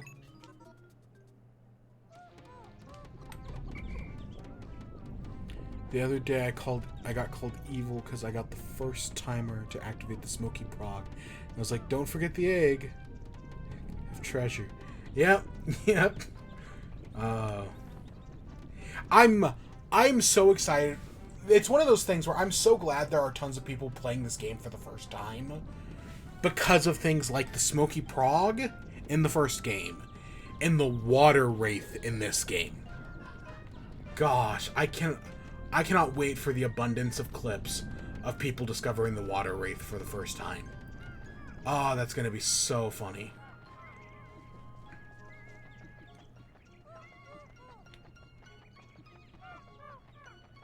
Alright, was there a... Yeah, that's a poison gate. Okay. And I see there's creeping chrysanthemum on the other side. Pikmin. Yeah, I'm so glad Pikmin's finding success finally. After years of being lost in obscurity, and right, games like Pikmin 2, where the song outsold the game, I'm glad it's now finding some form of success.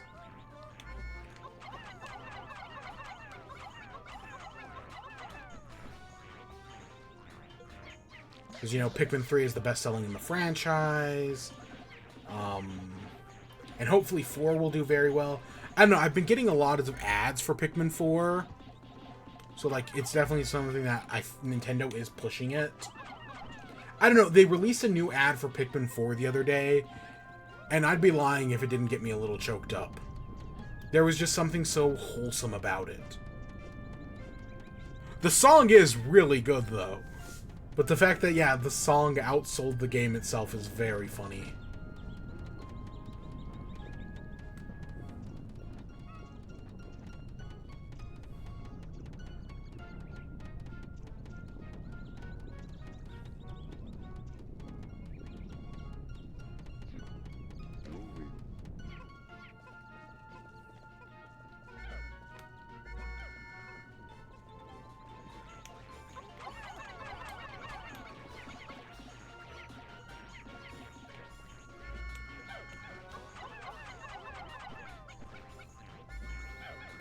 You know, let's just get back. Let's get to Olimar.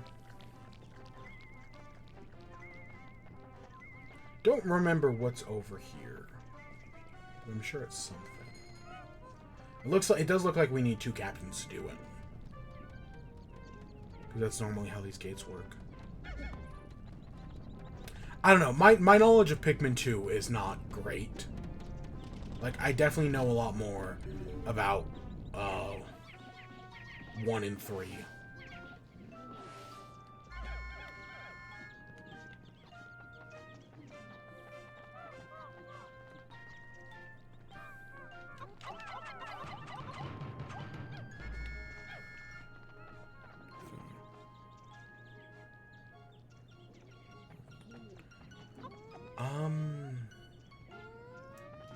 Okay, let's dismiss the squad, I guess. What is up here? Oh! Just that?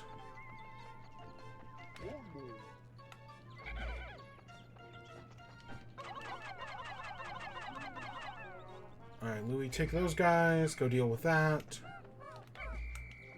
I'm gonna take these whites.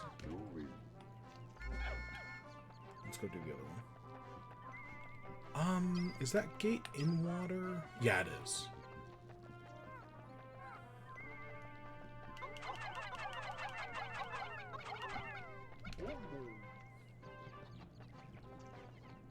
Two was my fave, even though the dungeon crawliness is a little much. I think 2 is a really good game. My big problem is I think it just goes on too long. Is that it's just... And I know that's a weird thing to say for a game. But yeah, I definitely feel like 2 is a little too long.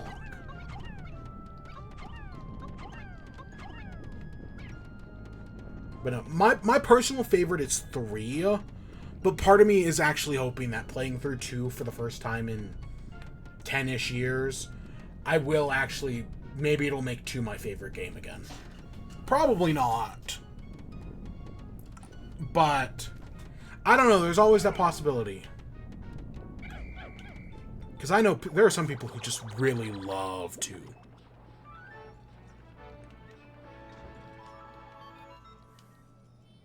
Astonishing, this purple berry contains an ultra bitter essence. It does not appear to have any monetary value, but I shall research potential use for it. Bring me more specimens. I know Shay Frillis put out a video a while ago talking about how great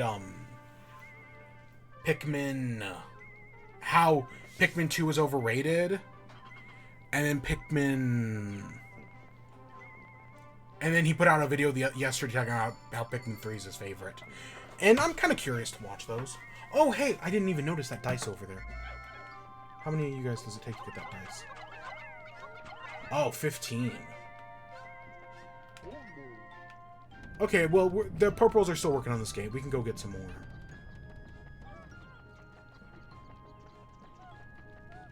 We can go send some more guys.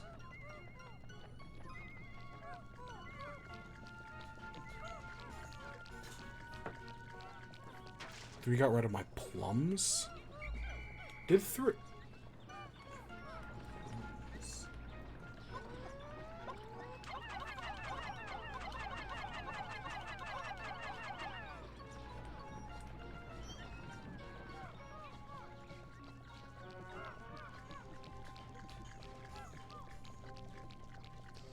Isn't there a plum in... Isn't one of the fruits in Pikmin 3 a plum? I'm being extremely literal.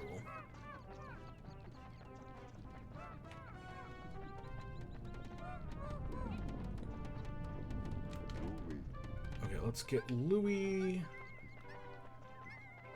Get all of these guys. No, the purple Pikmin. I mean, they're technically in the game. They just don't show up in story mode.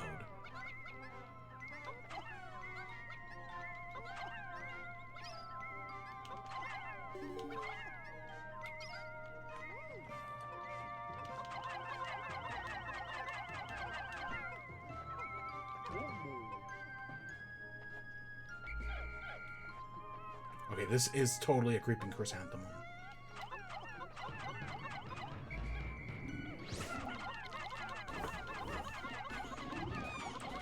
No!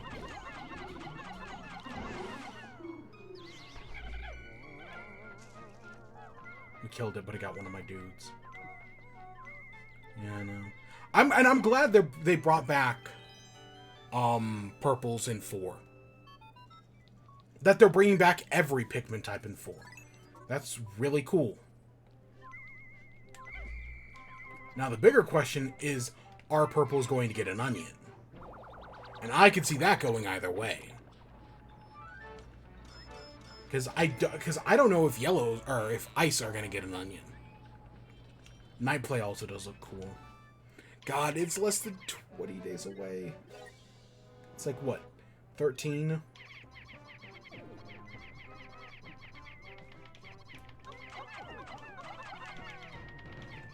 Okay, well, you guys work on that. Is there a...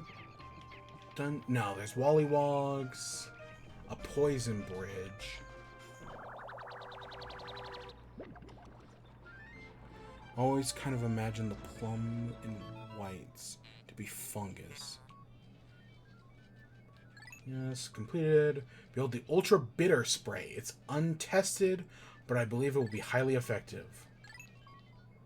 We definitely need a bunch of Ultra Bitter Spray. It's super important. See, I don't know. Like, I could see...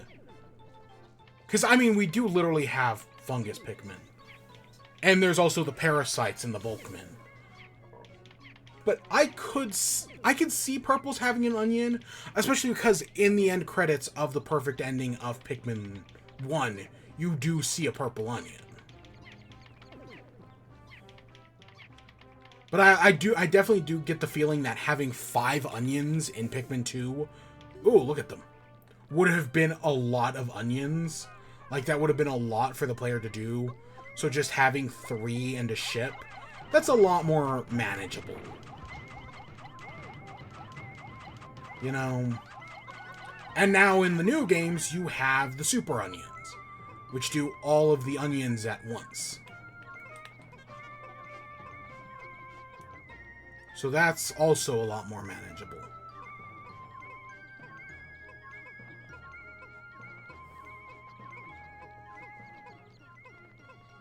So I don't know. And it is interesting in the 4 demo how they do have like recommended Pikmin types. I definitely feel like that makes things a lot easier. Okay, so we did that dungeon over there, but we can't get to that one because we don't have yellows yet.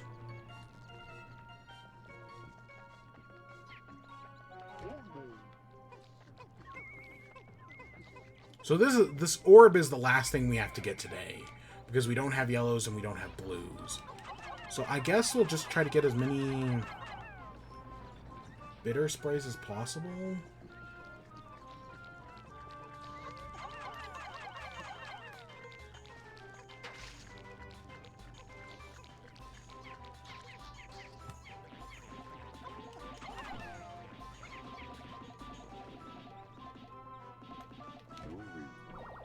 There they go, with the other half of the globe.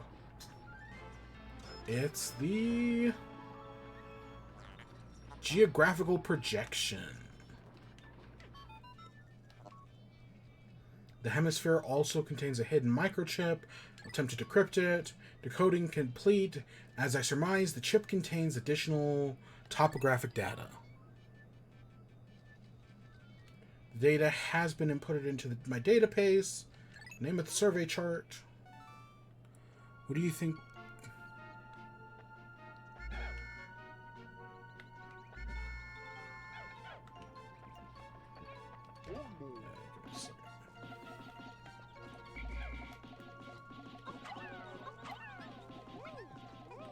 What do you think Pikmin taste like? I always thought red would be like spicy radish, blue blueberry, yellow lemon, purple plum, white pomegranate. I mean... Oh.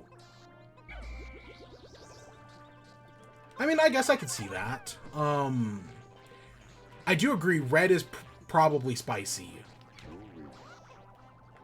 That, you know, it definitely, like, burns ya. And purple is poison. But because they're... white. White is poison. But because they're fast... I could, weirdly enough, seeing them be, like, coffee flavored. Because coffee is poisonous. It's just humans are, like, strong enough to not be poisoned by it. Rock Pikmin tastes like rock candy. Ice Pikmin tastes like ice. I don't know. I could see blue Pikmin tasting like lettuce. Just like that crunchy water taste.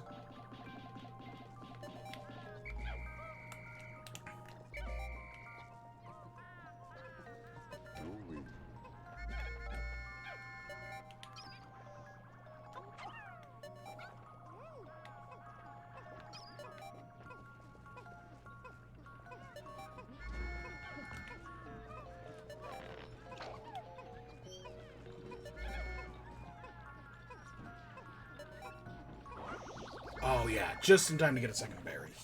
Or a second bitter spray. It would suck if blue tasted like celery. Yeah, like, I could see just like that very, like, watery taste. And yellow would be like Pop Rocks, like you bite into them and they'd like sparkle like that. You know, they do that. Oh, what's that food where if you eat it in like the dark, it like sends out like little sparks of electricity? It's not grape. I know grapes spark in the microwave. But no, there is a food where it's like you eat it in the dark. It like sends out sparks.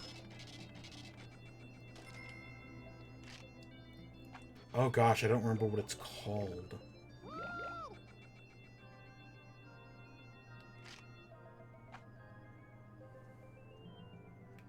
I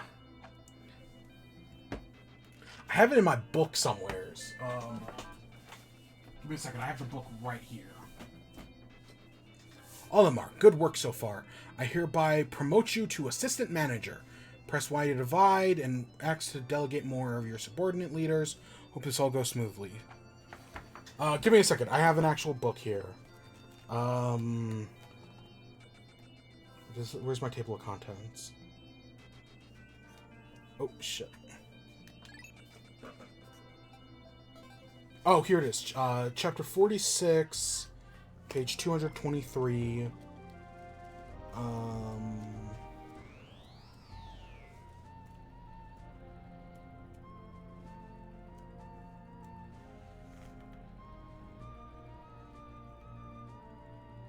Lifesavers. You know, the not the gummies, but like the candy, like the hard candies. Oh god, I don't remember what the British called them. But yeah, if you eat lifesaver candies, if you like crunch them, they like send off sparks. The wintergreen lifesaver are famous for producing especially bright flashes. Yeah. Okay. So yeah, I guess they would taste like that. I don't know, I don't see them as mint flavored, but I guess maybe like a lemon flavor, and when you like crunch on it, it sends off sparks. Okay, let's do, I guess, maybe 15 of each. Because we're definitely going to get another type of Pikmin today. I don't know which one. So I don't want to, like, stock up on everything. But we should get something.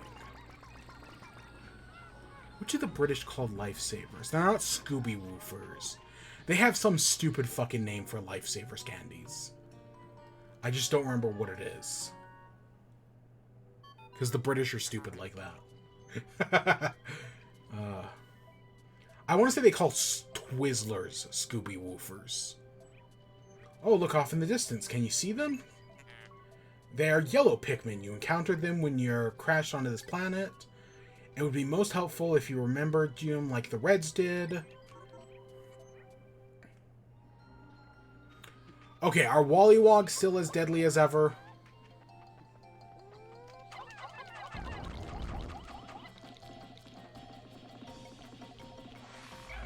Yes, but it could be worse.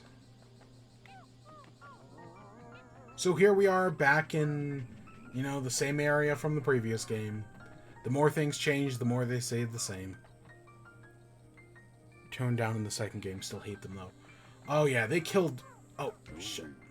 They killed so many of my men in the first game. I probably lost more Pikmin to Wollywogs than I did the thing. The big scary guy. Oh god, I'm forgetting his name.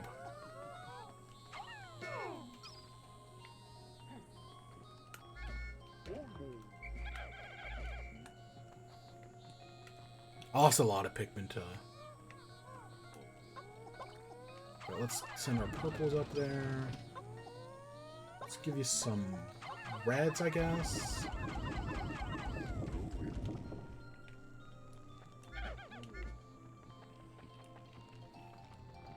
Because I'm assuming we have a poison gator. Oh, we do have a poison gate.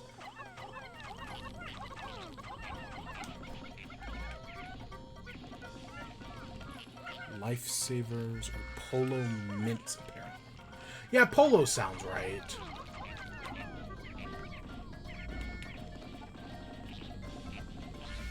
Okay, let's get all of our... Oh, God, Let's give Louis all of our reds and all of our whites.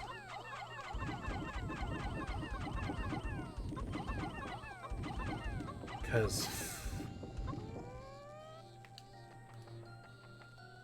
Oh my god, this thing is gonna kill so many guys. Okay. So, this is the fiery... Bull... Oh, what's it called? The fiery bull blacks? Something like that. All I know is they're really scary.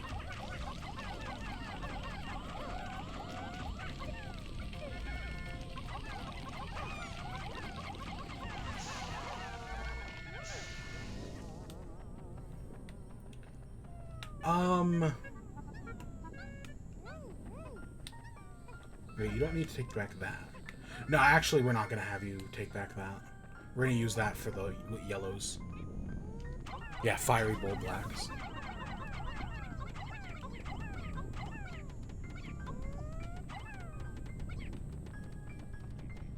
Because I don't think...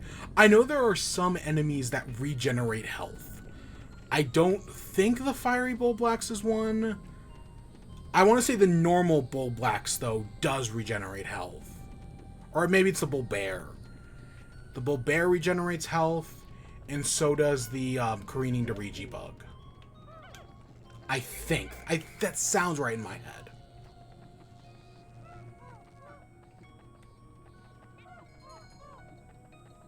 So you gotta take them to the onion as soon as you kill them.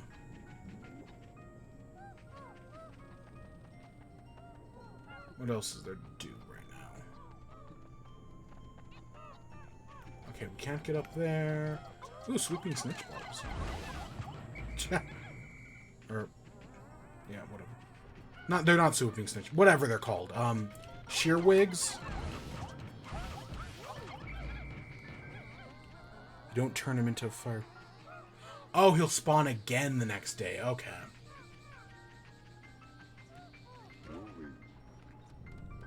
I was like, I knew there was something special about him. I just couldn't remember what it was. I don't know. There are some scary mamma-jammas in this game. And I'm honestly surprised there aren't more elemental bull bears. Or bull blacks, as I mean. We've got fiery...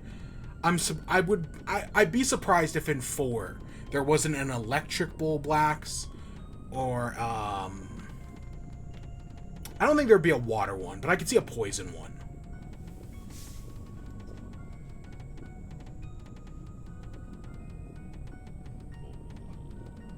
Yeah, I can see a poison bull blacks, a poisony bull blacks.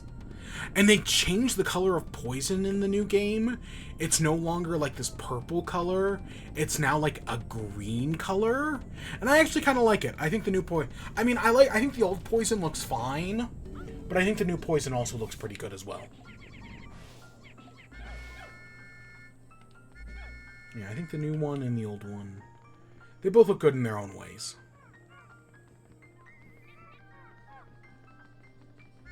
Alright, let's get some yellows.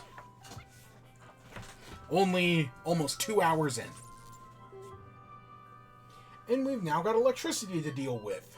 Yay, electricity. I'm not horrified. They appear to like high places and seem to be quite light. They also have very large ears. If I had named them, they wouldn't be called ear Pikmin, but I will use the name Olimar gave them. It's the naming convention of future games, where they're instead named by a trait and not their color. My static electricity sensors are reacting violently. What could that mean? So yep, electric is now a hazard in this game, so it is something we are going to have to worry about. Oh, come on, why'd ya? Come on, line up the yellows.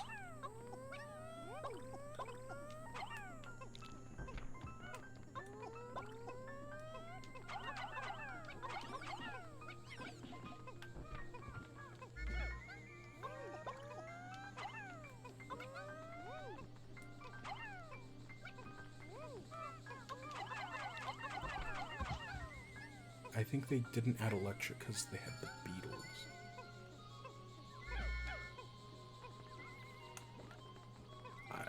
I don't know. I just know electric is scary now because it's a one-hit kill. Yeah, electric's a one-hit kill in this game, and then in 3, I don't even think electricity does damage. Like, I don't even think electric... They over-nerfed it. Yeah, I don't even think it can hurt anyone. At least I think so. It's been a while, so I'm not 100% sure, but... I don't think it can.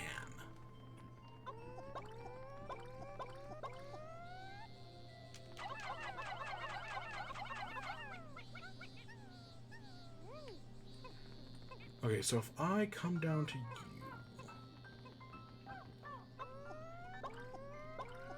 If I put our yellows on you, and then just fill the rest with whites, that'll take you to the yellow onion, right? Yeah, okay, good.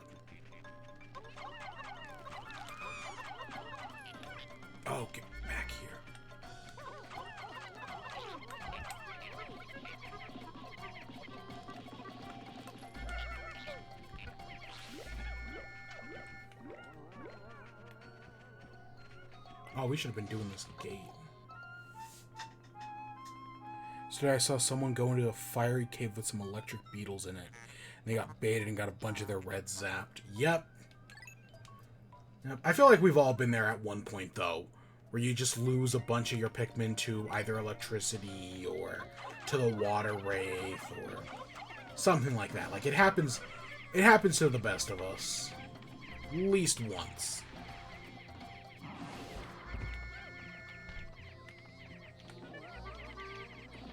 Alright, you guys work on that. It's funny, though, when it's not you. Oh, yeah, it's hilarious.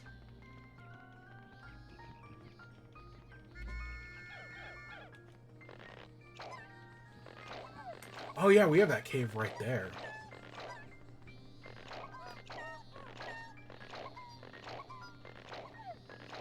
We also have that electric gate right there, which I think we gotta get from the other end, if I remember correctly. Oh, no, I want to generate more yellows.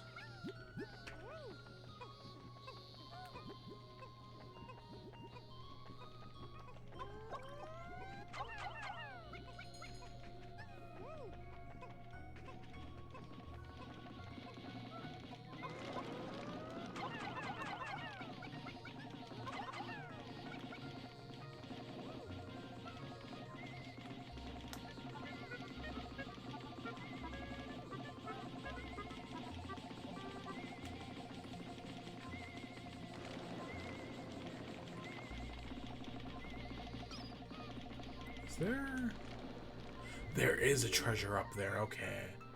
I thought I remembered that correctly.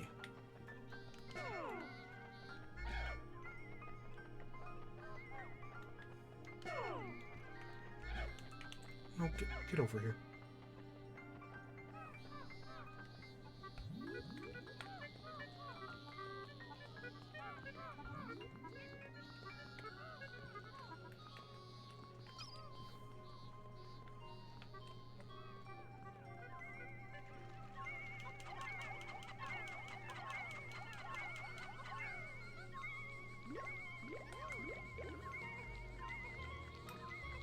Oh, we lost one to the water.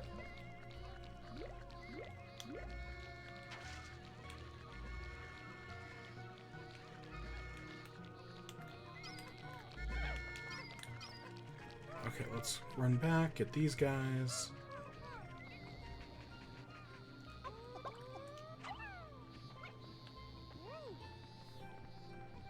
I also have been seeing clips on Twitter where people just walk into water and Pikmin drown. They go, they can drown? Yeah, I've seen that exact same clip.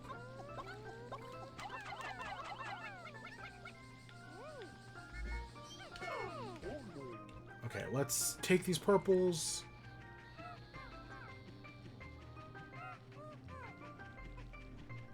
Let's go get all of these guys.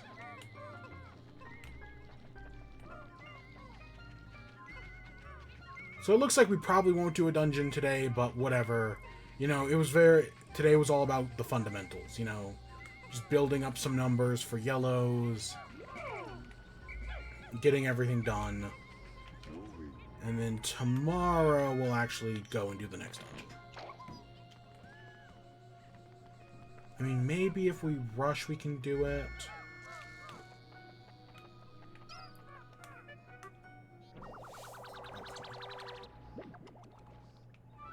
But probably not. I don't know. We'll be cutting it very close.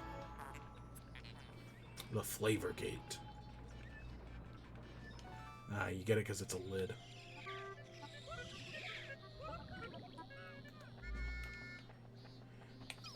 Okay.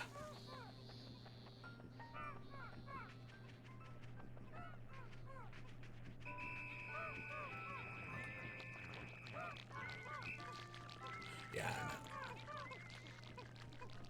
Is that? Oh, that sounds gross. Don't actually need that.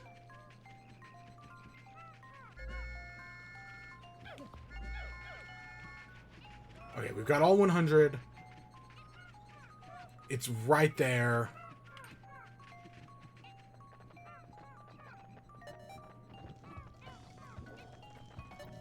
Oh, Skitter Leaf.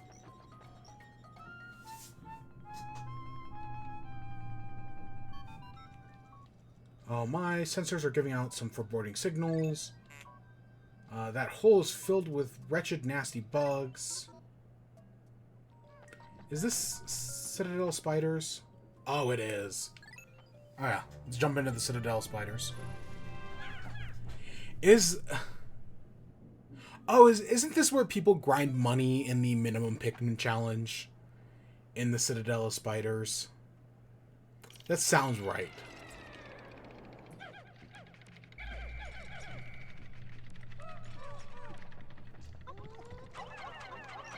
Okay, we don't have to be scared of these Skitter Leaves. There are others we have to be horrified of.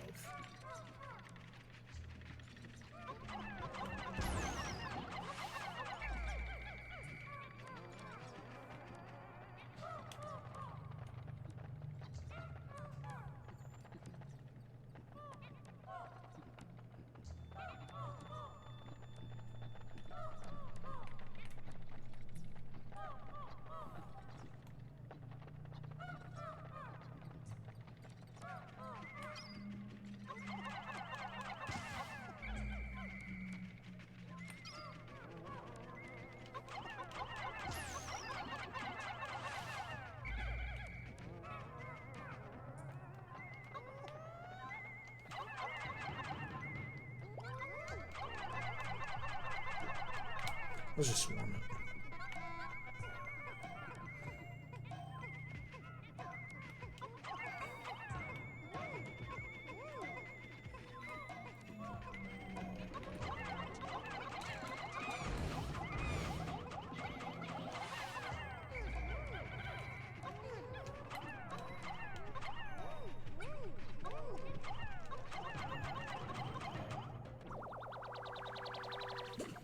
We always said red spiders are spicy, and an alternative to bacon bits? The love nugget. Oh, tomatoes. That doesn't surprise me. That very much is a Louis thing to do.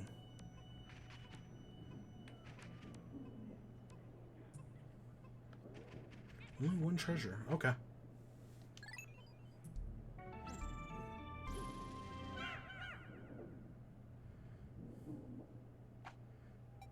And you unlock that for beating the game, for like 100%ing the game, right? It's been a while, so I don't entirely remember all the details. But I want to say, yeah, you get that for 100%ing the game. The Louis log. Because I do remember there being some real funny stuff in there. Oh, shit.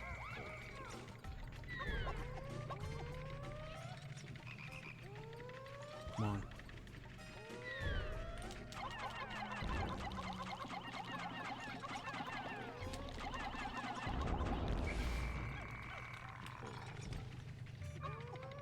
Yeah, Louis notes are 100%. Okay.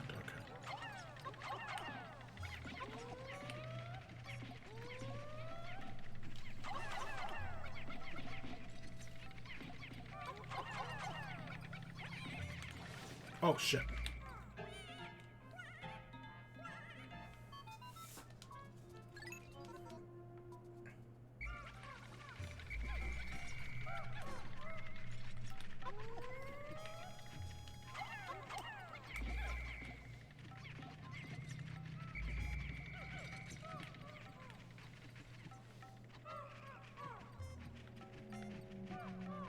Anything back here?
ones, the pale ones. He says make good burgers.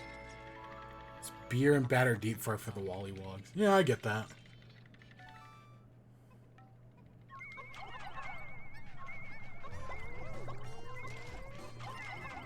Oh, gosh dang it. I pull out reds, and then I feel like it just automatically switches to a different type. It's like, that's definitely not what I'm going for there. So now we gotta...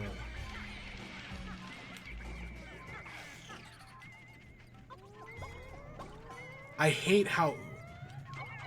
It's one of those quality of life changes that they fix in the next game that I really do miss. How you select which Pikmin you're throwing. Like in the later games, they really have it, in 3 and 4, I guess. They really have it figured out. But in this, in the first two, it's kind of...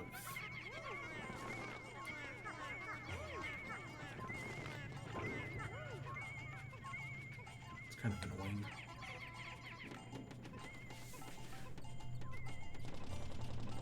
At least it drives me crazy.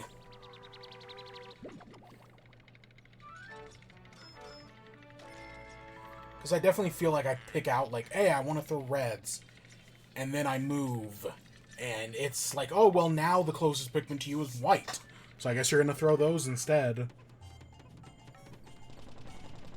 Whereas, if you in Pikmin 3, if you pick red, you're throwing red.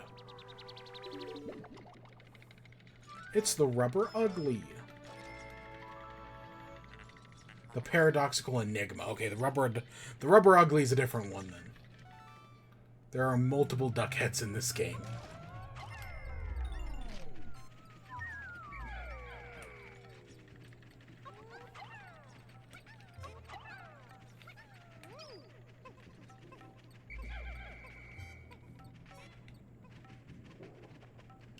Alright, let's go down to the next floor.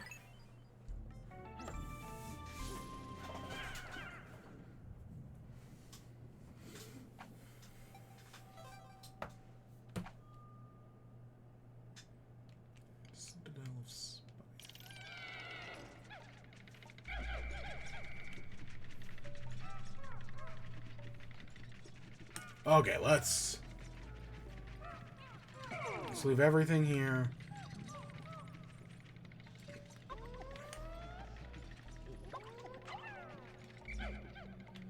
Take our yellows. Let's go kill some anoid beetles. So these are, for anyone who's never played, these are electric enemies. If 2 of them sync up, they like do electric damage, and it's... Electric damage is a one-hit kill to anything except yellow Pikmin that are immune. As long as there are 2 anoid beetles, they will shock. Right? But they need 2 of them. So if you kill all but 1, they are effectively harmless. But yeah, electricity is a one-shot kill in this game. No chance to whistle to save them. If they get touched, they dead.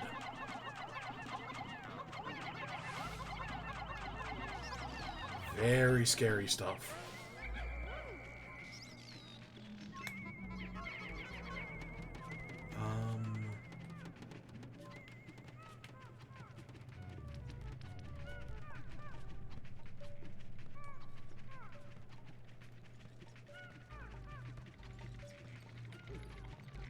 Green Doriji box.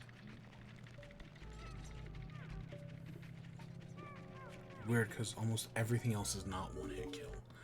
Yeah. And I think that's just because it's... Yeah. I don't know why they did it, honestly.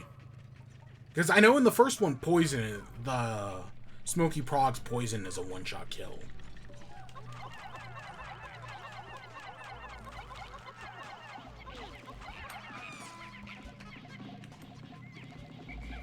Oh, hey, look, it's our chance to find out the truth.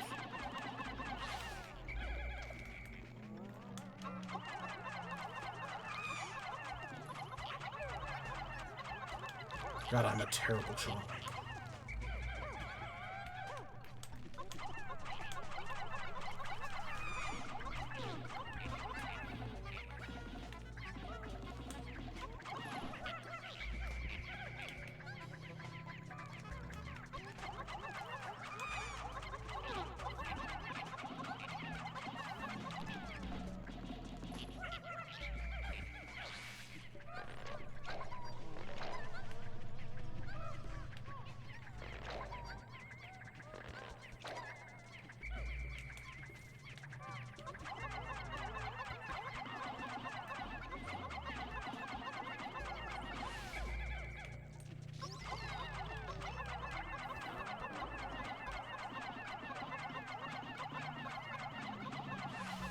Okay, there we go.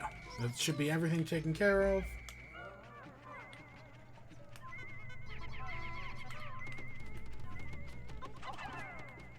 Okay, so in the original game, you can get both your captains. And if you... Okay, it's giving us the cutscene for the spray. God, I hope this still works. It's 1 dose. And so it's something like if you...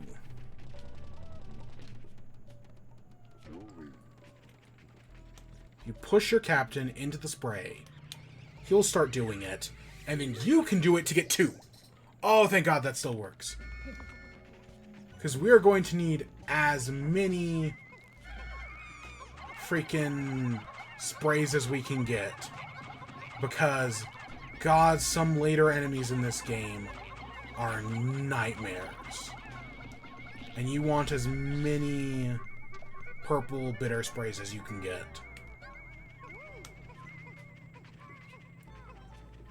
But that's the type of thing that I could see the developers patching out in either the remaster or even in the Wii version. But nope. Oh, wait. I mean, we don't actually have to carry any of these beetles back, but there is definitely a buried treasure here.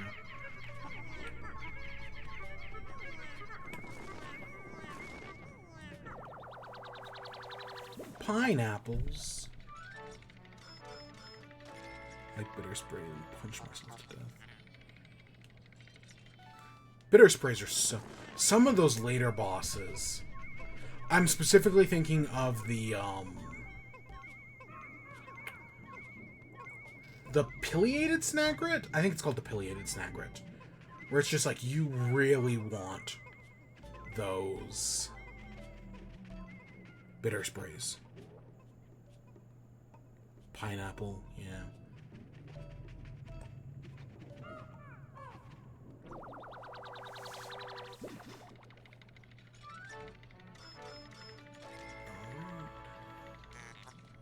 Memorial shell. Should be all the treasures on the floor.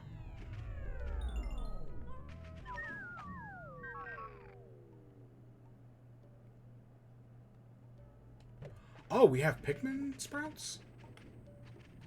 Stupid careening Doriji bug. Not careen. Stupid swarming? It's a snitch bug. I know there are two. There's swarming snitch bug and other snitch bug. I don't remember which is which. Swooping snitch bug and swarming snitch bug. I want to say this is swooping snitch bug.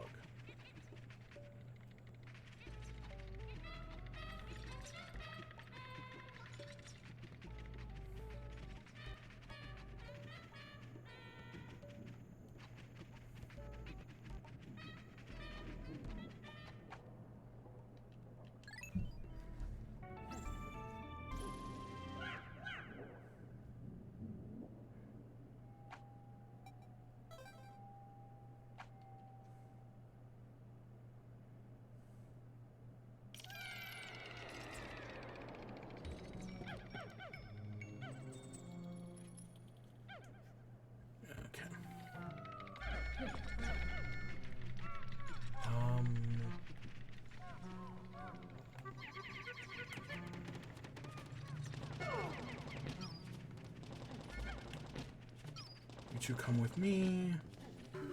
Oh. Water dimples. Oh, some more ivory candy pop buds.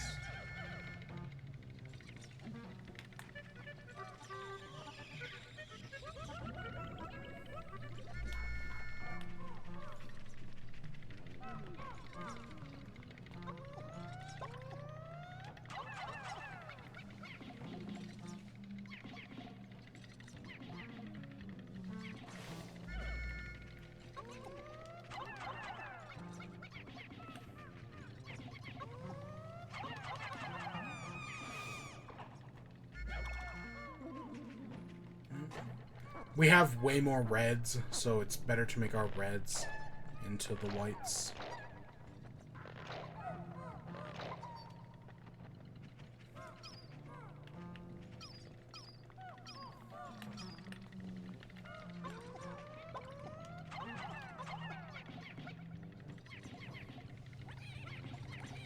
Oh, again, it's so written you throw stuff that you definitely don't intend to do.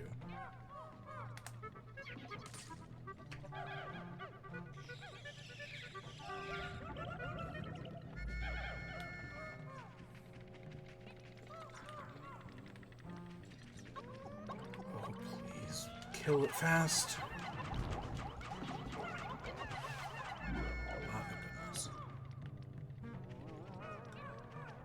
Do I remember how... I think I kind of remember how you work. The Hermit Crawmad. Is it called the Hermit Crawmad? Something like that. It rushes out at you, and then it takes your guy, but you can swarm it.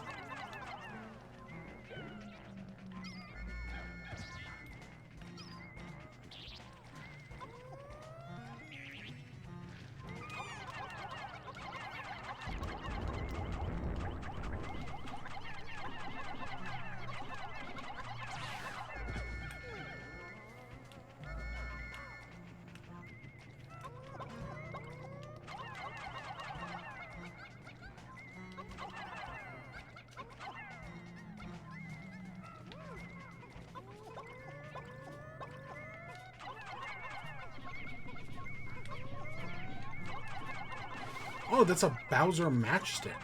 And I want to say in the original that was also Bowser matchstick. Like, that's one of those... You know, I talk about the treasures that's changed and what didn't. I want to say that one is not one that changed. Alright, let's keep going this way.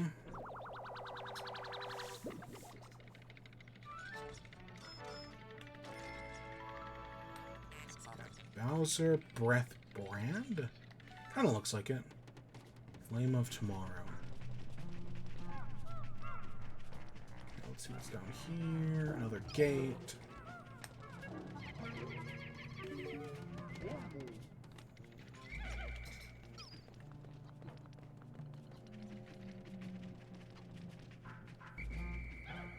Now, the water dimples I do hate, because I get very unlucky with them.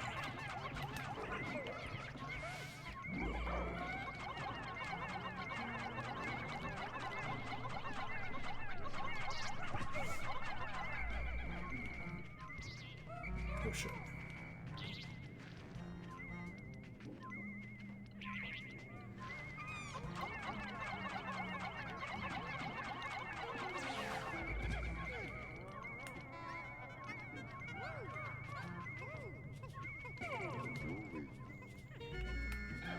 Oh, where did you come from?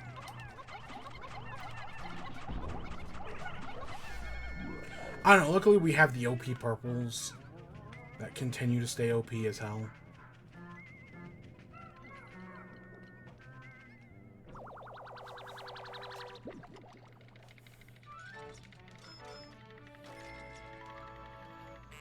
The King of Sweets. Okay, where is this? Oh, it's in here.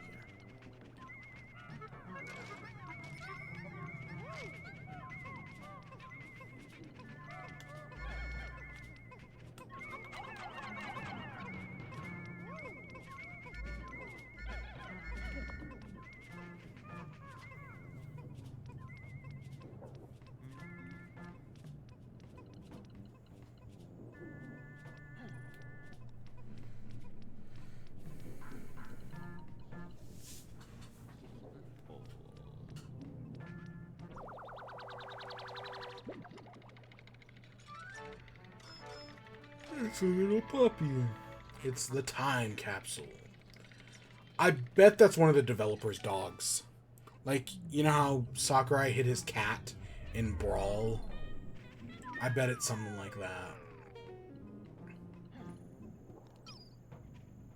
Ah, it's gonna take forever. Whatever.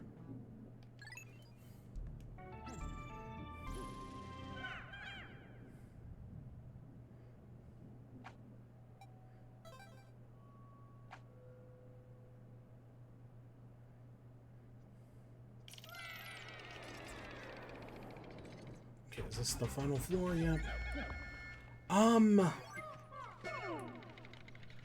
Okay, let's take a small expeditionary force of yellows to kind of go see what's up here.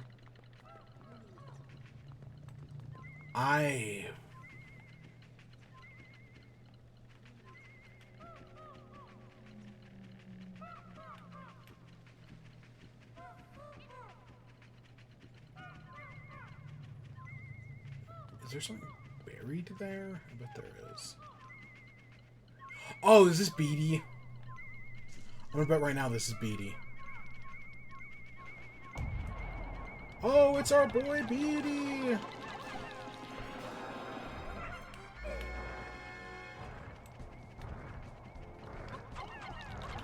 We could probably beat Beatty with just these 10 yellows.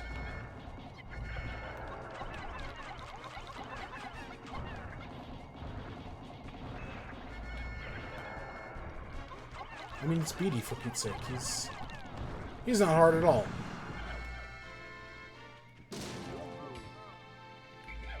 Alright, Almar, get your men. Is there someone buried around here? The key. Sweet victory. That giant insect's body was crumbling to dust. Quite relieved to know that I won't have to store such an enormous bug. Analyzing the soil samples, anomaly detected.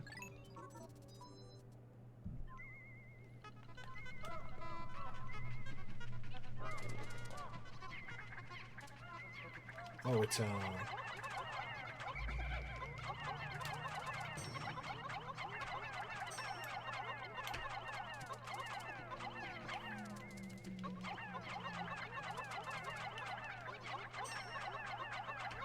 I'll take a...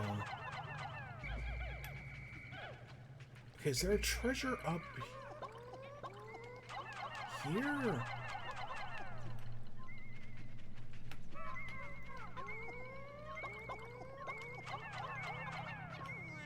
Okay, it's up there.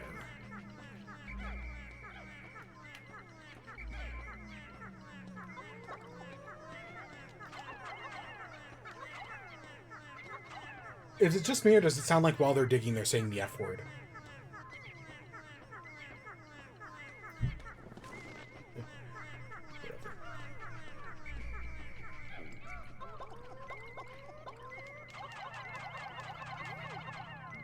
So we got the key from Super Mario World. And I don't think there's any other treasure in here.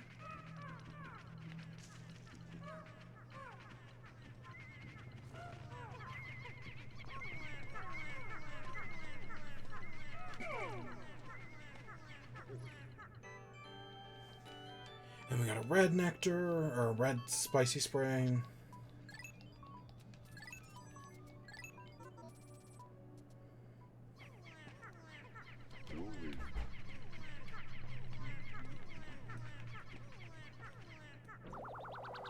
We got the key back.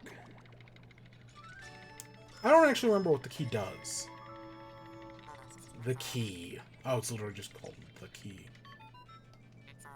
The object seems familiar. I will combine it with the parallel dimension controller. Alert. Sensors indicate a massive dimensional shift at a distant location. I received a message from a far-flung dimension. Displaying this message now.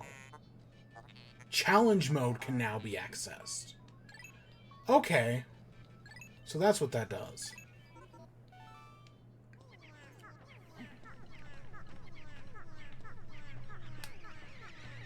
I knew it did something, I just didn't remember what.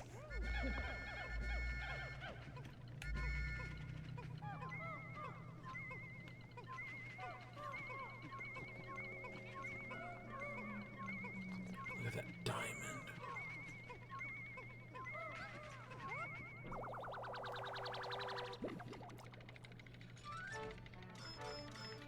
Not worth that much. The Regal Diamond.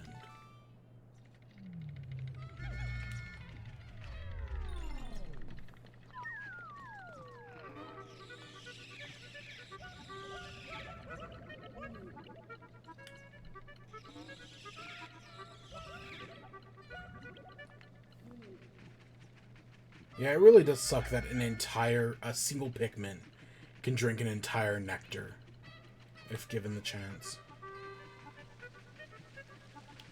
Alright, let's get out. We'll get out of the Citadel spiders, and then we'll have, like, 3 seconds left before the day ends. I actually think it's closer to 7, but still.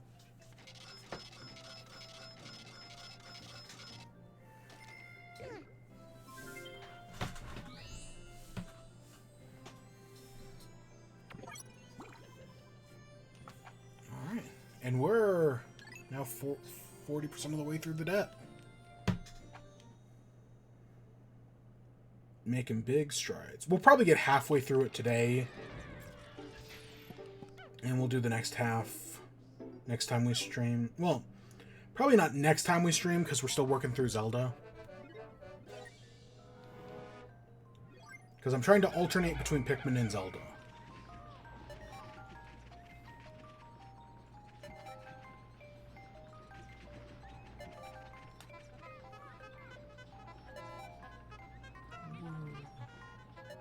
Oh, and the yellow onion is now here. Because why not?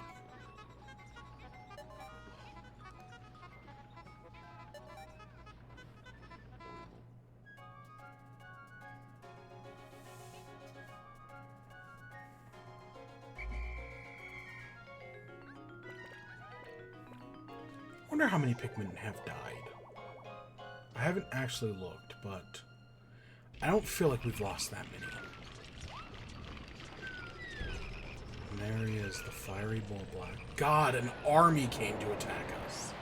Holy crap.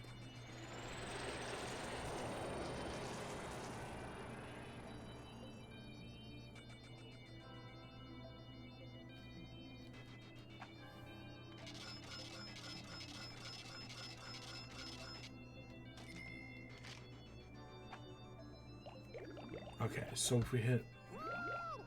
So we can see our numbers. We have lost a total of 8 Pikmin. That's... For me, that's not bad. I know we're only like 4 days in, but still. Olimar, terrible news. I thought I went to the Happy Hocotate Savings and Loans, but it seems my loan came from the shop next door. All-devouring black hole loan sharks. Oops. I love the president. He's basically Mr. Krabs, but that's funny, man.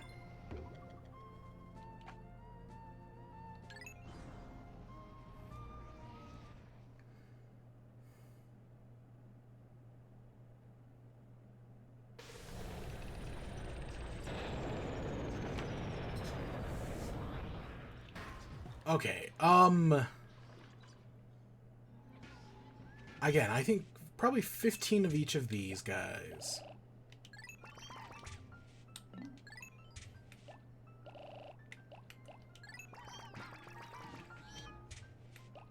And let's do, I guess, 30 of the other two. I don't know, I'm always very bad at dividing up my numbers.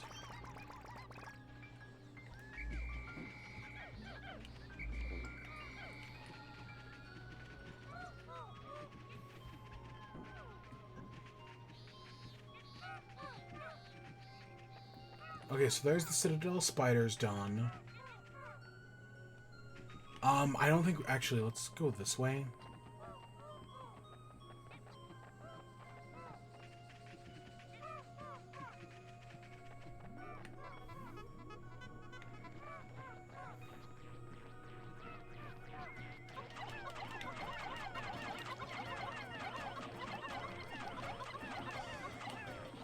I'm gonna kill these stupid bugs.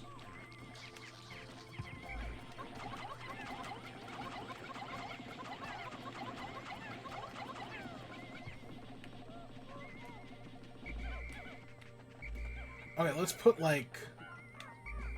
Let's divide up our squad.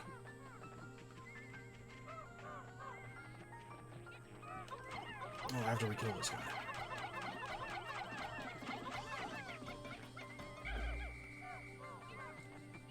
And maybe let's put our whites on this? I think that's usually the way to go. Is you put your whites on the...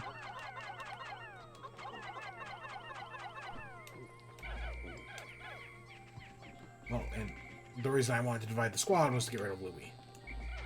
So that way we can leave Louis there and take everybody else.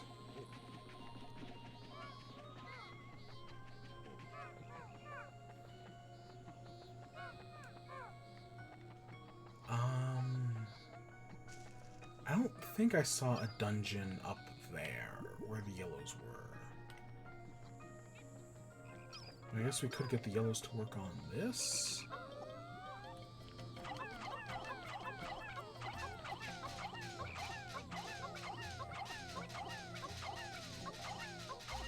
I'm being super careful. Because you could see it switch over to purples every once in a while.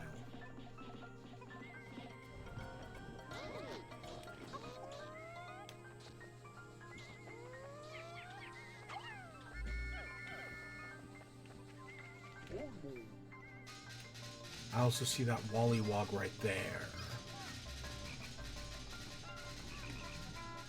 I don't want to piss it off.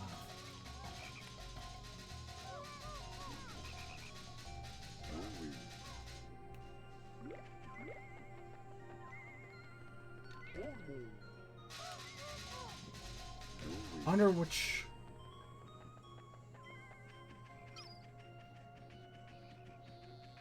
Oh, they made some yellows. Okay.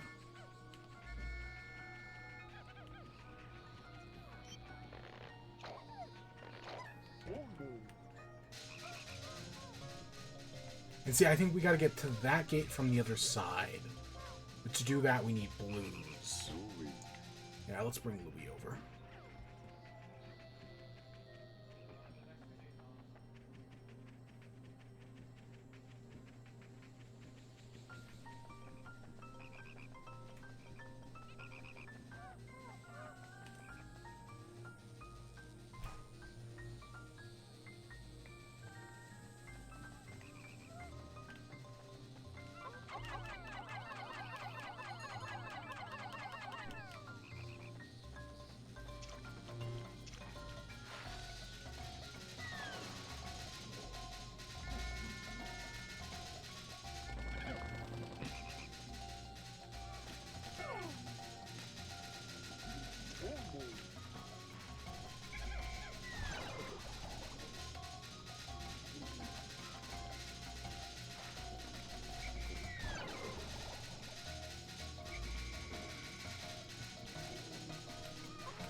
Oh shit.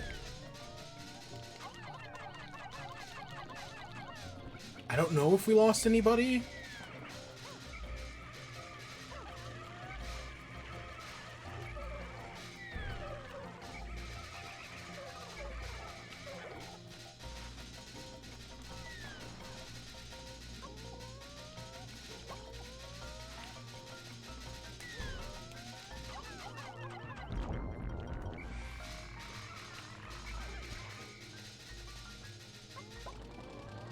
I wish there was a way to throw Louis.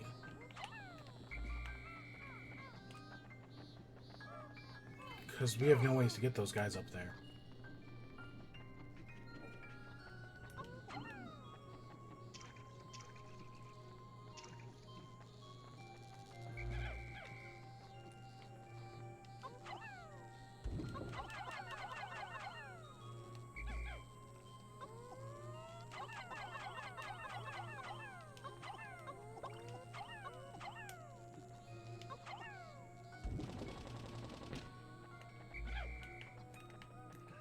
Oh, what are you guys? I don't even know when we walked past that. But whatevs.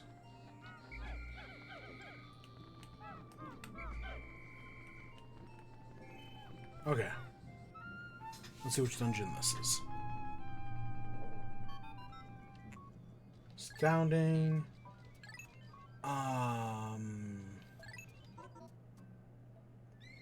I have no idea. Glutton's Kitchen. Oh. This dungeon is way earlier than I thought it was. I think of Glutton's Kitchen as like a much later dungeon.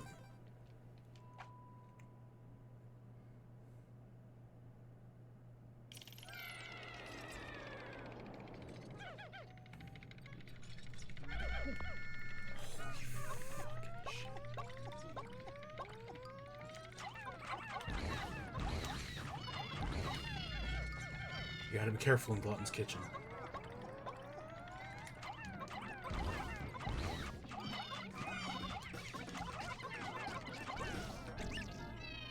Okay, so that's a purple poison. Yes, you see, I was throwing purples intentionally. And then it just kind of stopped throwing purples. And I think we lost one. Because purples one-shot these guys.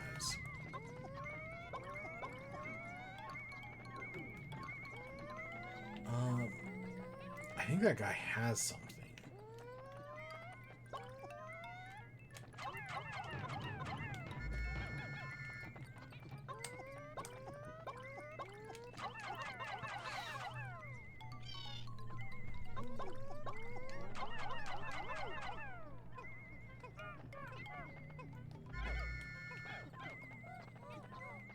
Oh, there it is.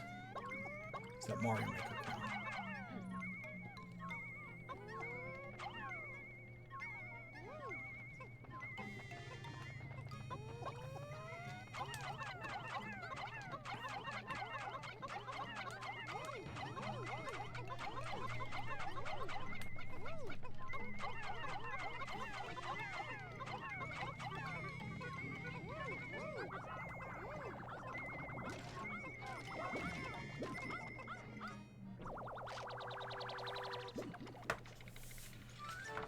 Alright, so that's Mario's paint.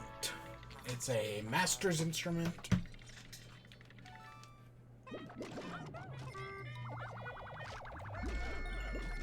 No, that's it. It's just the Mario paint stick.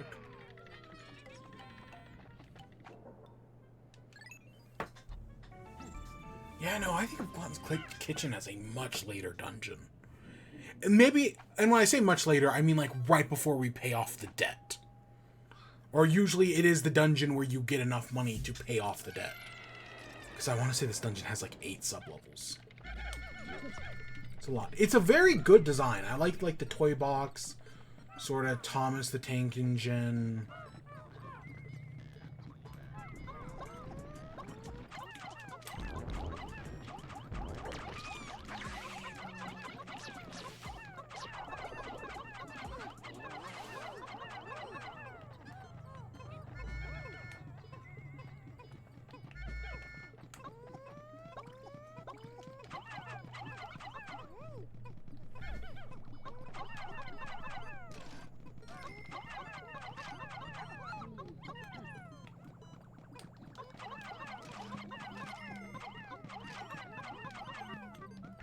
I swear we...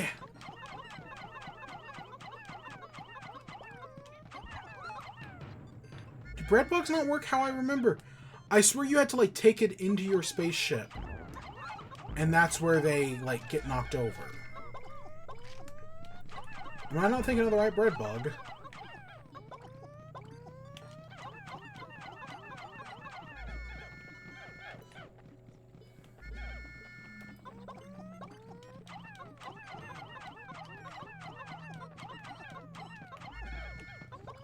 God, and I wish it would keep my purples up front. Because, you know, purples have that homing. It's super useful. But no, they keep getting pushed to the back.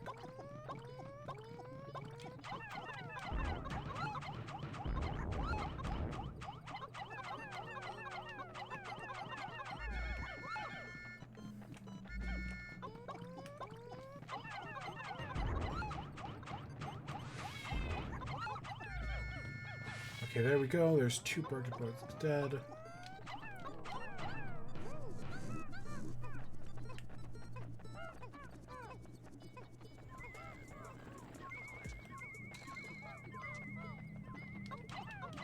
Is that?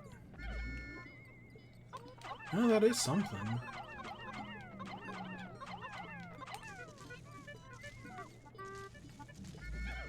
At least it definitely behaves like it's something.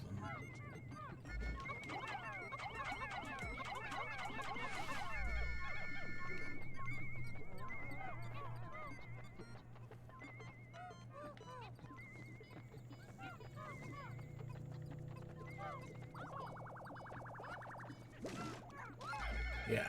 Okay, so that does So yeah, in the original game, that's how you kill the bread bug. Is you gotta... Is you had to, like, lure it into the ship, and that killed it. But in this game, nah, it works a little differently.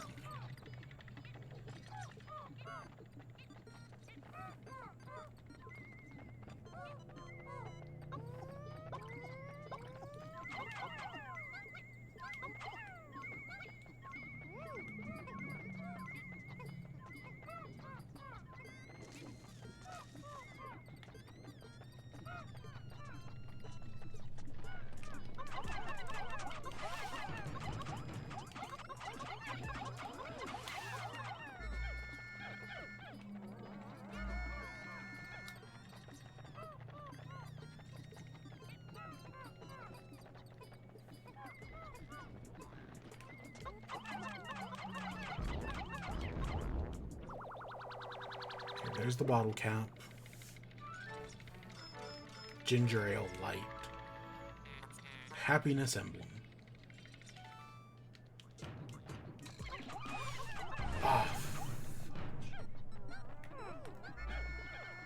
Usually once those things grab onto a Pikmin, it's dead.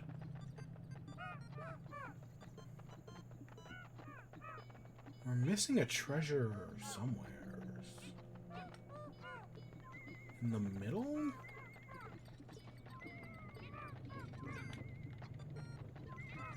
Oh.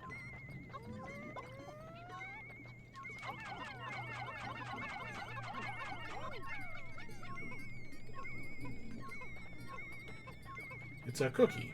I think it's a cookie. I don't know. It's called Glutton's Kitchen, so if I remember, a lot of the items are food.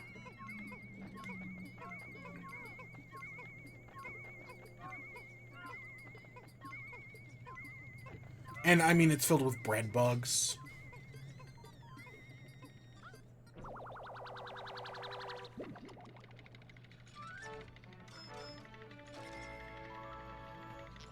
It's an imperative cookie. There we go.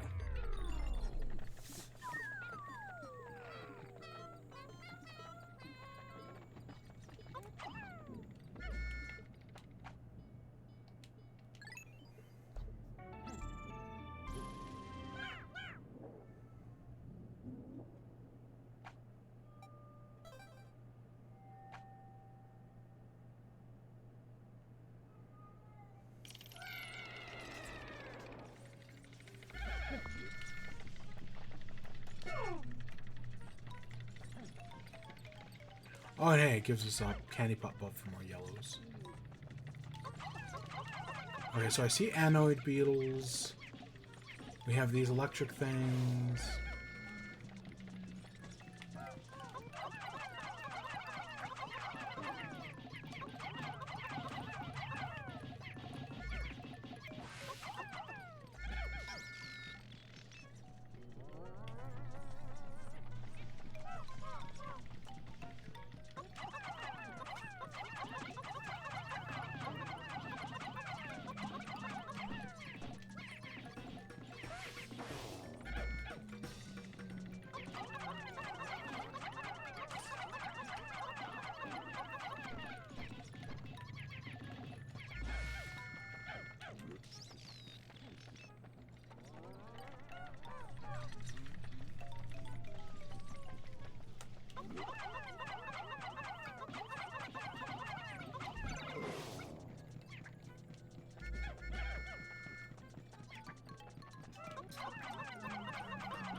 Is this? No, that's just a tambourine.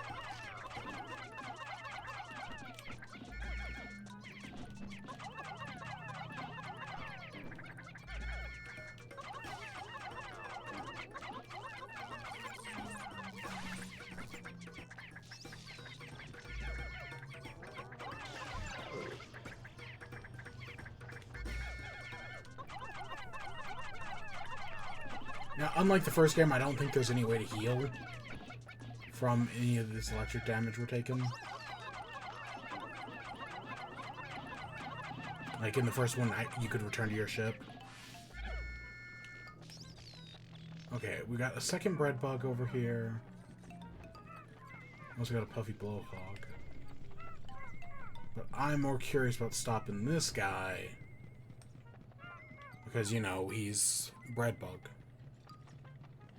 He's probably going to go for that.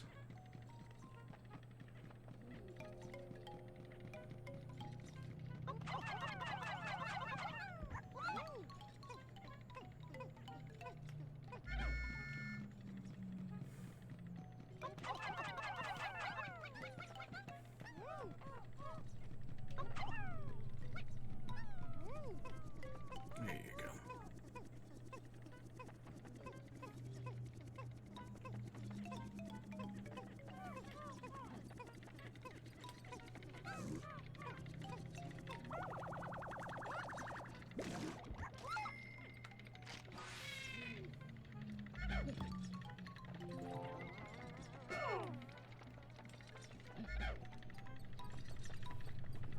Okay, I know we have the...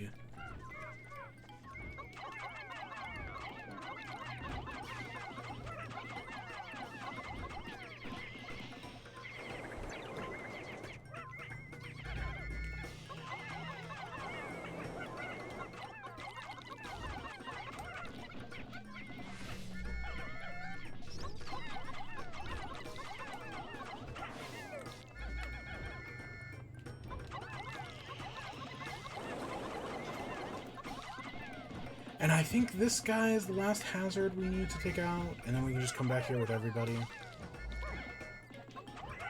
So yeah, this is Puffy Blowhog. You know, he can't kill our Pikmin. And I know there's a different type of Puffy Blowhog in this game, like a red one. And I don't remember what the difference is between the two. I know they can both deflower Pikmin.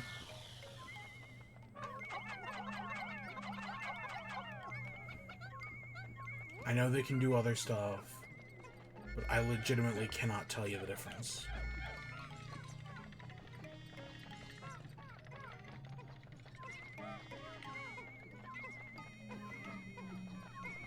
Okay, so that's one treasure, and I think the other treasure's over here. It's that thing, that, like, kitchen timer.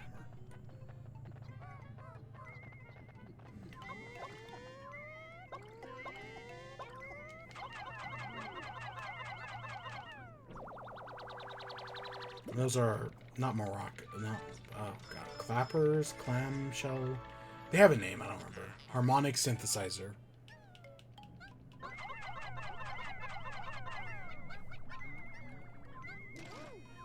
Okay, and I think that's the last treasure. Oh, it's a I thought it was like a kitchen, like a dial for like setting temperature.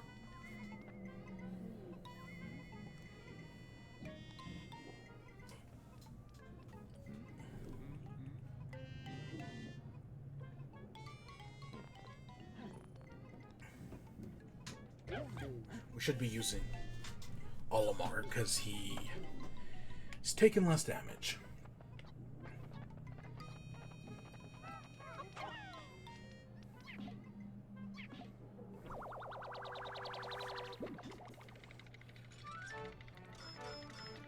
It's a Directory Destiny.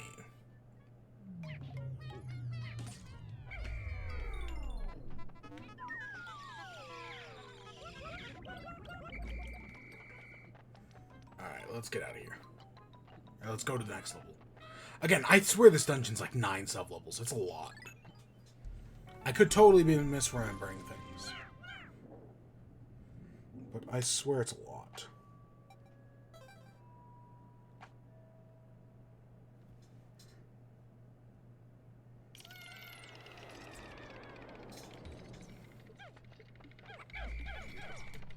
There's our bread bug.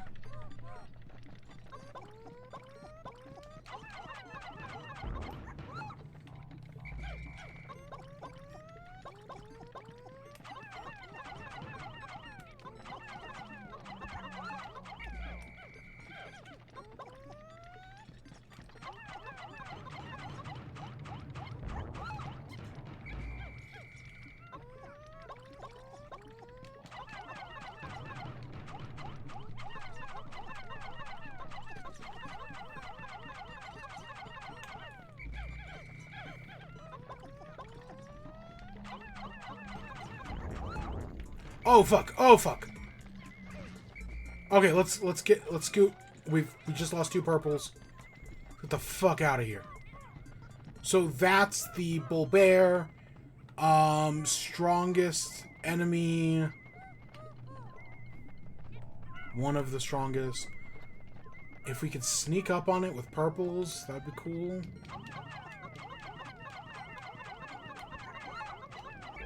But that's probably not gonna happen.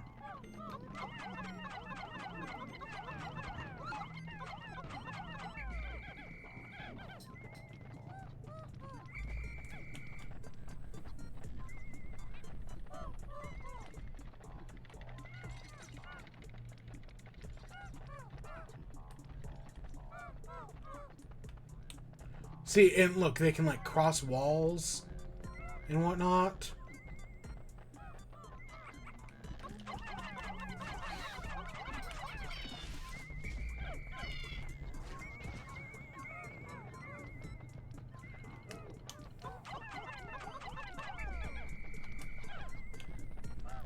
Alright, we're gonna have to...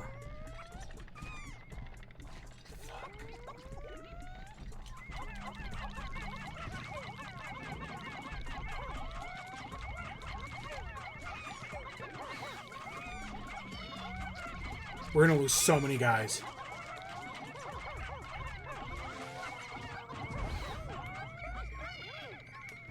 Just take it all. These things fucking suck. And of course, it's just roaming the dungeon. I bet this was originally a Mountain Dew one. With the mountain and everything. So yes, those things do recover health. So if you don't get rid of them... We lost so many purples there. How many... Yeah, we lost probably 3.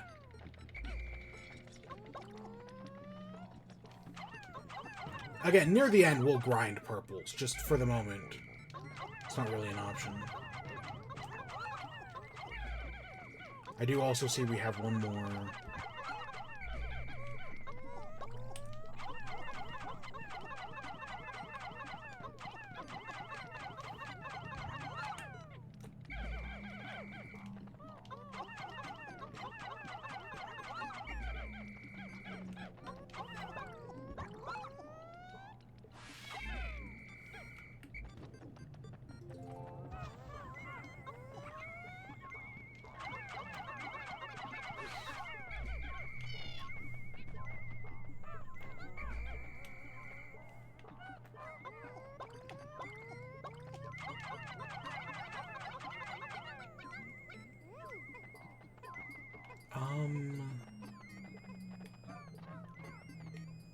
There's another bread bug walking around. But it doesn't look like he has anything.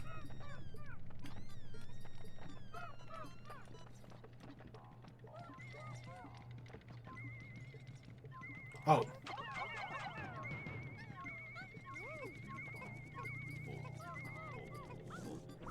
Guess we'll kill him anyways. And yeah, it looks like he gets healed when he gets back to his base.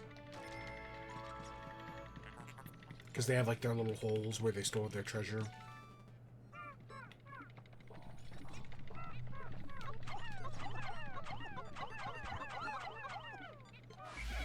Oh, looks like there's some other treasure here. Huh.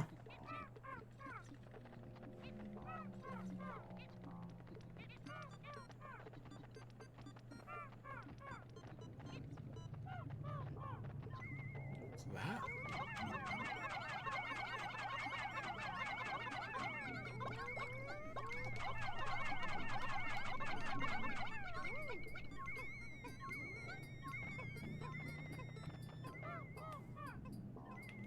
Okay, that should be the last thing.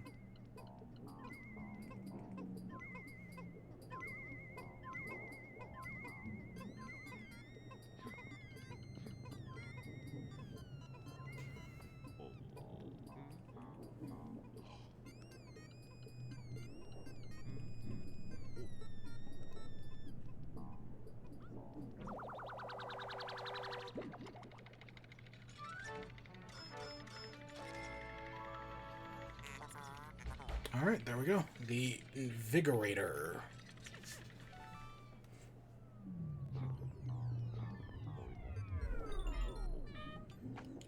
Alright, let's keep going down Glutton's Kitchen.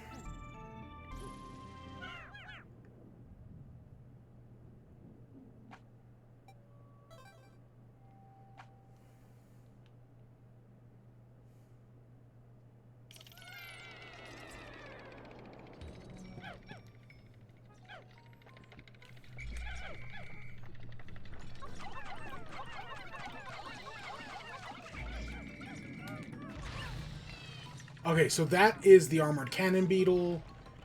It's...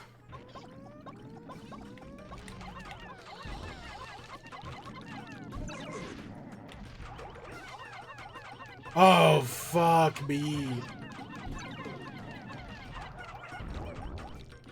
I was hoping the purples would stun it a little longer.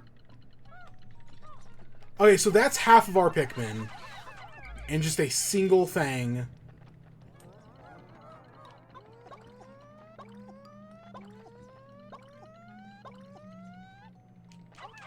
Do we reset after that? Shit. I'm losing half of everything. Really does fucking suck, but I think we're gonna push through. I don't know. Honestly, I could care less about losing basically anything but the purples. The purples are just too valuable. And the AI is too stupid to throw purples first.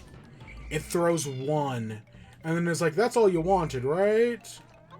Because, you know, purples are slower, so they get pushed to the back of the chain. Even though I very clearly want to throw them first. It's two more.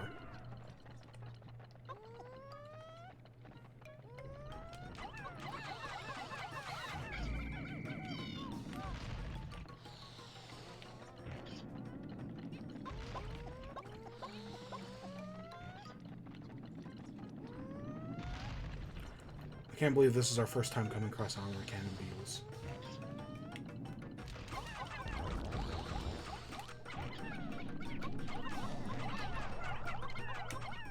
Shit. Shit.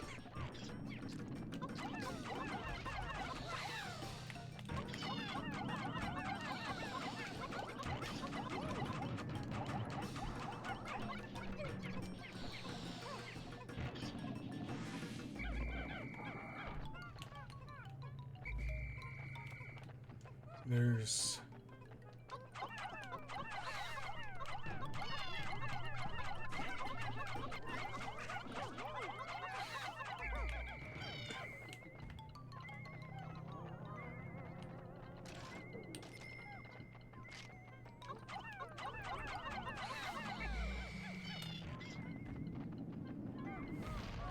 see, this is what I'm talking about. When Pikmin 3 can be brutal, or Pikmin 2, I mean.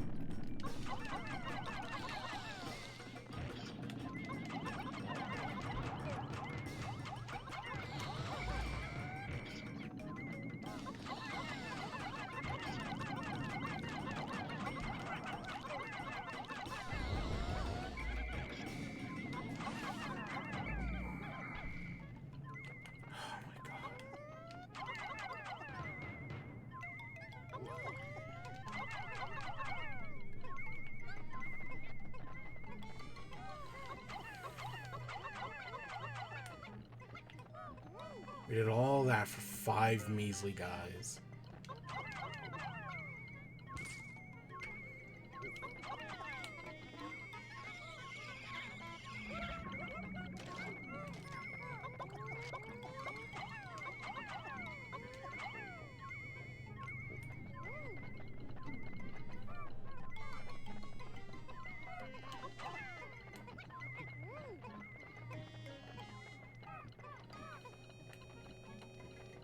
Yeah, see, that's totally the types of wipes I'm talking about with Pikmin 2. Where you just lose everything you love.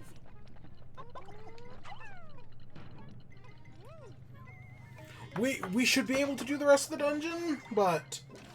oh, it's not going to be pretty from here. Yeah, going down from 70 to 40...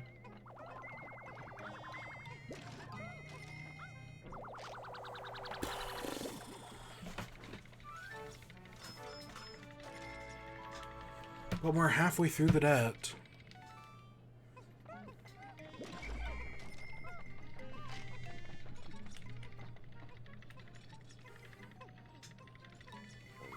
God, I don't remember how many more sub-levels Glutton Kitchen have in it. That's the worst part, is I just don't... I straight up don't remember.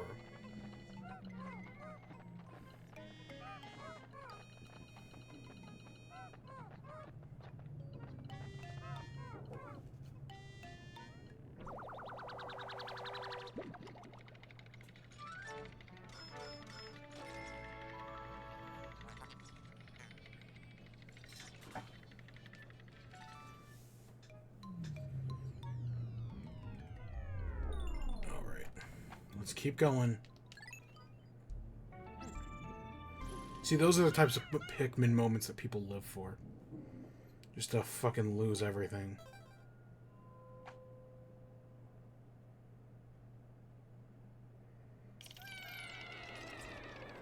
Is this the final? Okay, so it's only 6 floors.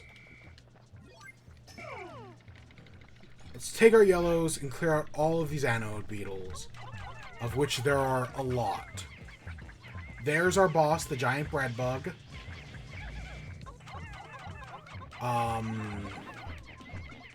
He's such a fucking hassle.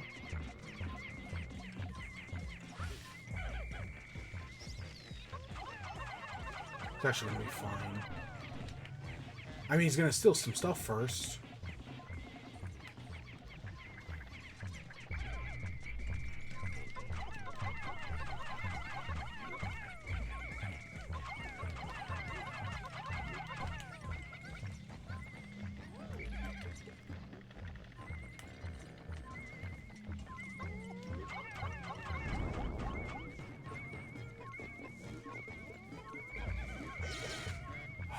Fuck! I knew that was gonna happen. And I just couldn't figure out how to stop it.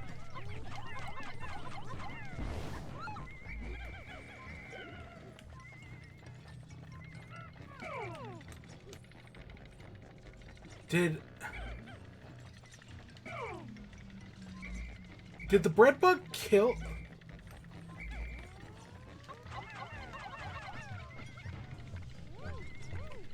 I think the bread bug killed some of our Pikmin by bringing them into the hole.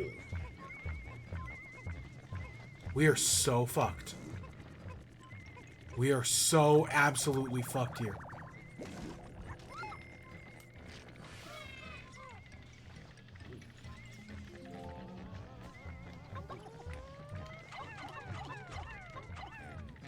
Oh, fuck. No, stop! Is this broken?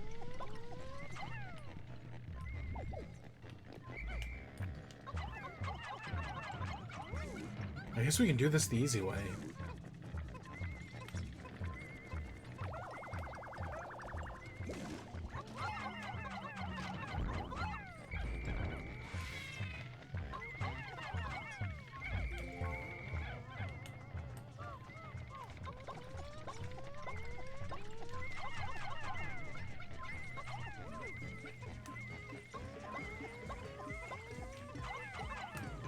What the? What are you guys doing?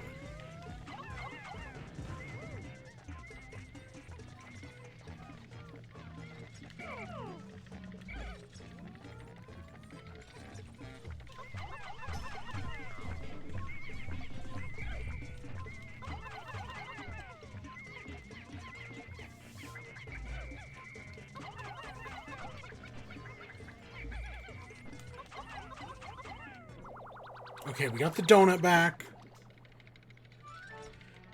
The, something, Sweet Dreamer.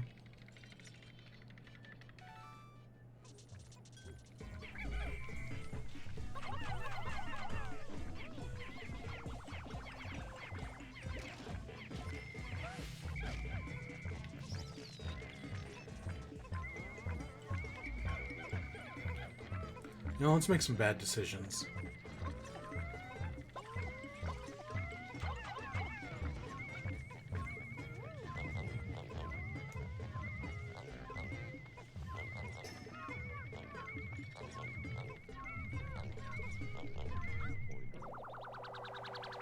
Okay, there's the eggy boy.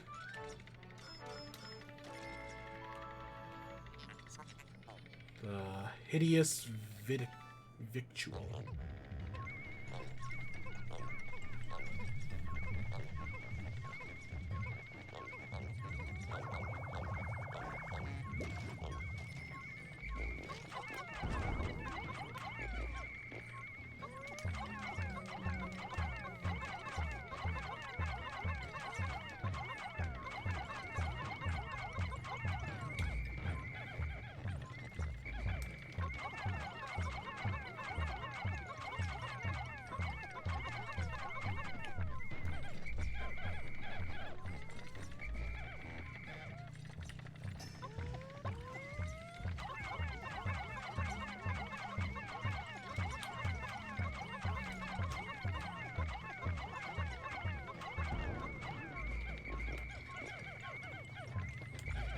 Alright, let's see if we can just cheat this out.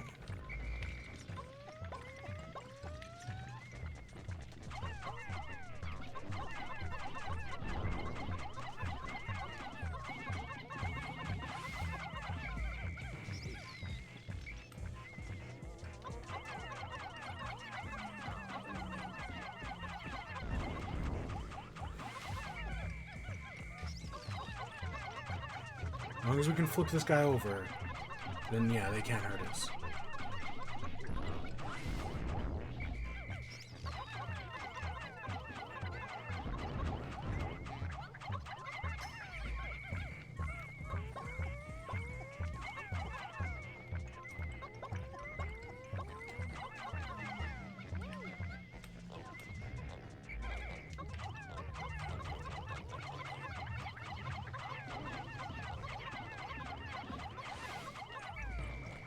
Okay, let's... There's the giant bread bug dead.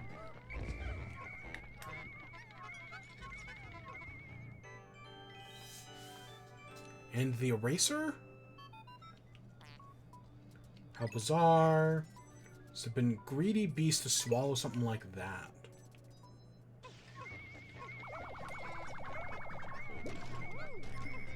So after almost losing everything here in Glutton's Kitchen, we did make it. I'm honestly surprised the cannon beetles were way more deadly than the... What's it called? Than the, bull bears. Far more advanced than the material I've been researching. A spacesuit made from this wonder alloy would insulate the wearer from electric shocks.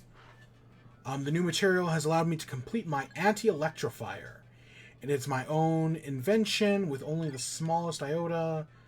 I've reconfigured your suits with the material. Alright.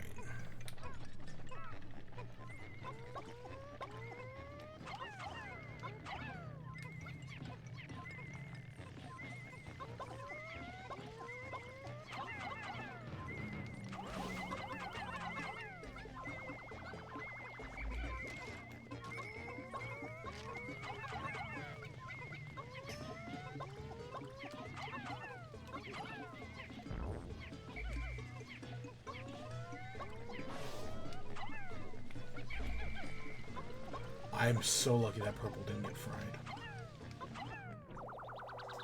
And we got some ham! We got making a donut, ham, and egg sandwich. The meat of champions.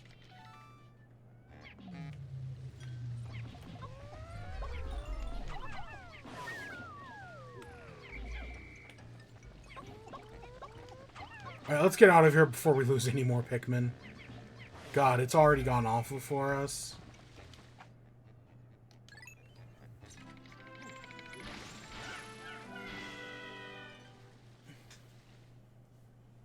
What a complete bust of a floor, or of a dungeon. It's a lot of treasure, though. 48 deaths. God, yeah, that was over half of what we brought in.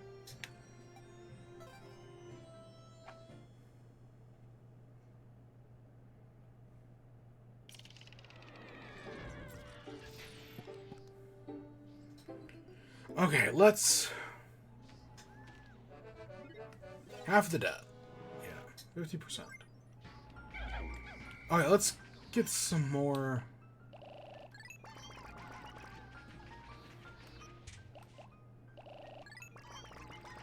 Can we... Is it possible for us to, like, stock up on Pikmin? Like, are there any freaking candy pop buds around here? I don't know where the next dungeon is. Oh, hey, look, there's...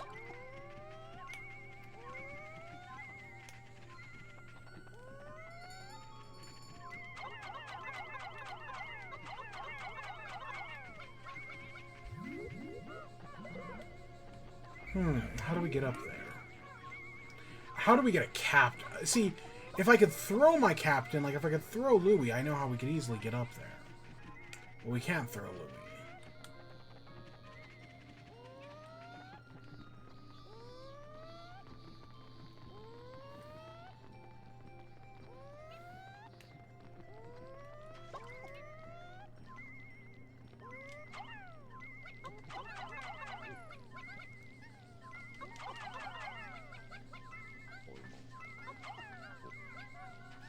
Okay, there's that.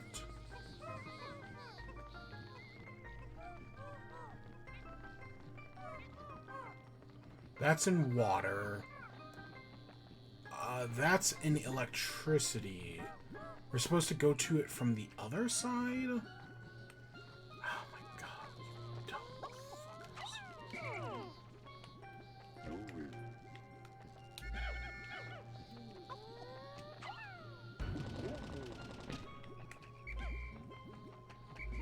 They get stuck up so easily on nectar. Especially right there where I like don't even notice it. Okay, so we need that bridge, but to get that bridge we need blues.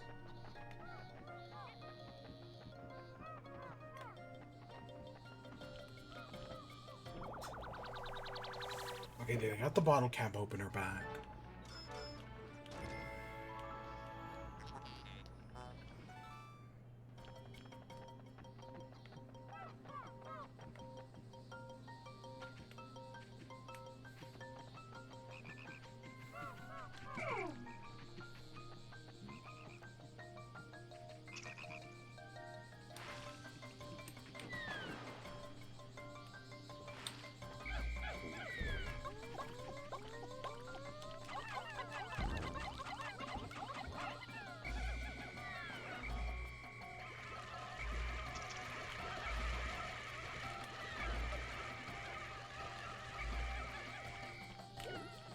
Purple didn't make it back in time.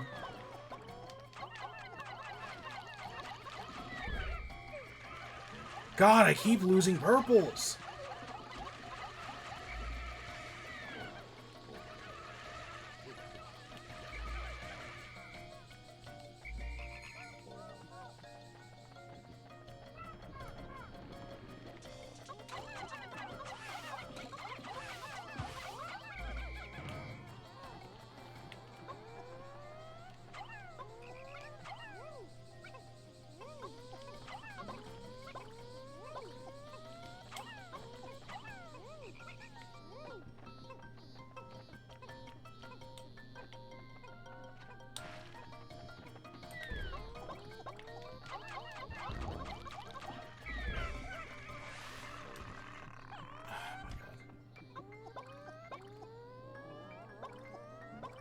Nah, I need yellows.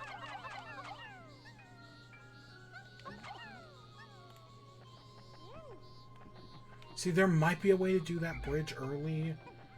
I just don't know it. There are bomb rocks. I know there are bomb rocks in dungeons that, like, can kill you. I just don't remember, are there bomb rocks outside of dungeons?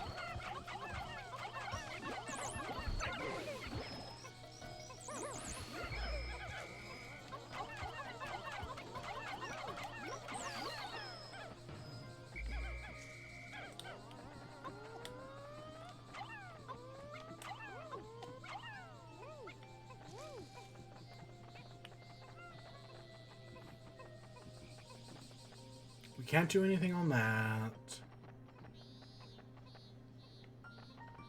I don't know what we can do.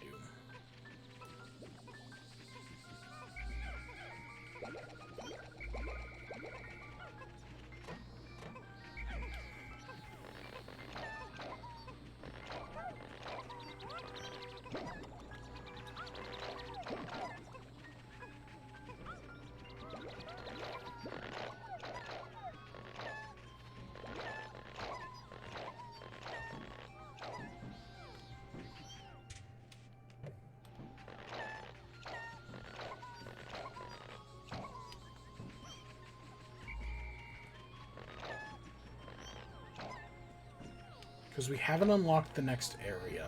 I think there's one more area.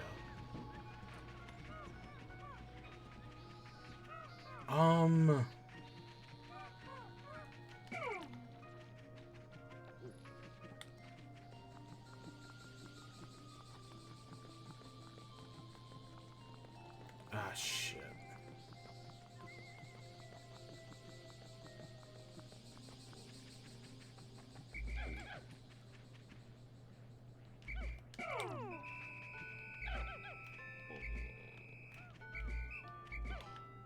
I didn't even think about this.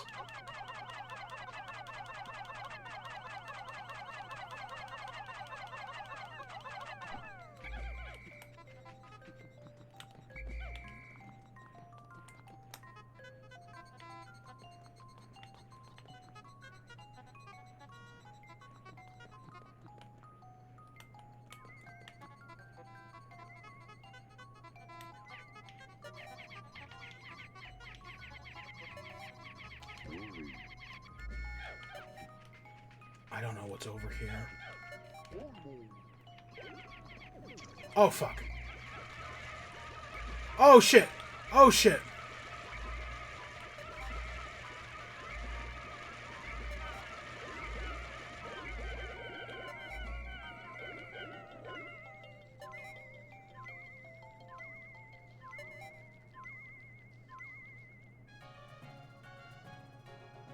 I panicked. I panicked, and they all died. Because I didn't expect to have any on me when I jumped into the water. We're down to like 8 yellows. Fuck. God, today went awfully. Admittedly, that mistake at the end was totally my fault. But today was awful.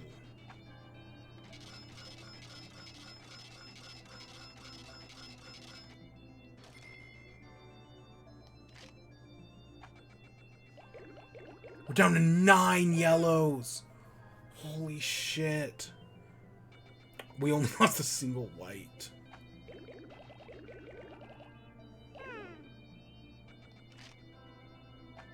God, and these are just baby numbers. They're gonna keep getting worse. Olimar, you're my hero. You've erased half our debt. Still, things have become a bit more dangerous. So I'm going to hiding. Focus on work and don't slack off.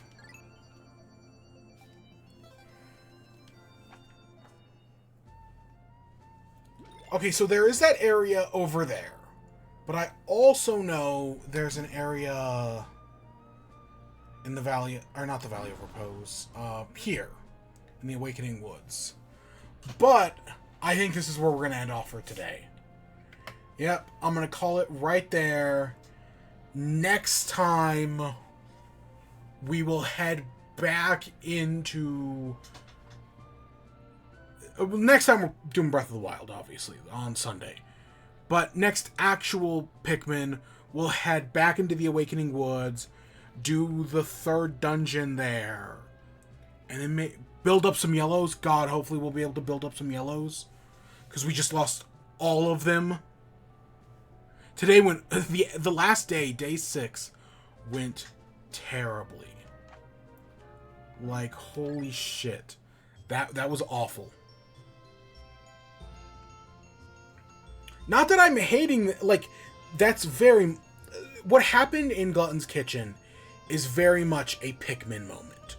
Like, yep, that's exactly what I expect from Pikmin.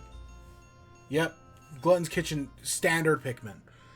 But losing all those yellows at the end of the day was totally my fuck up. Oh my gosh.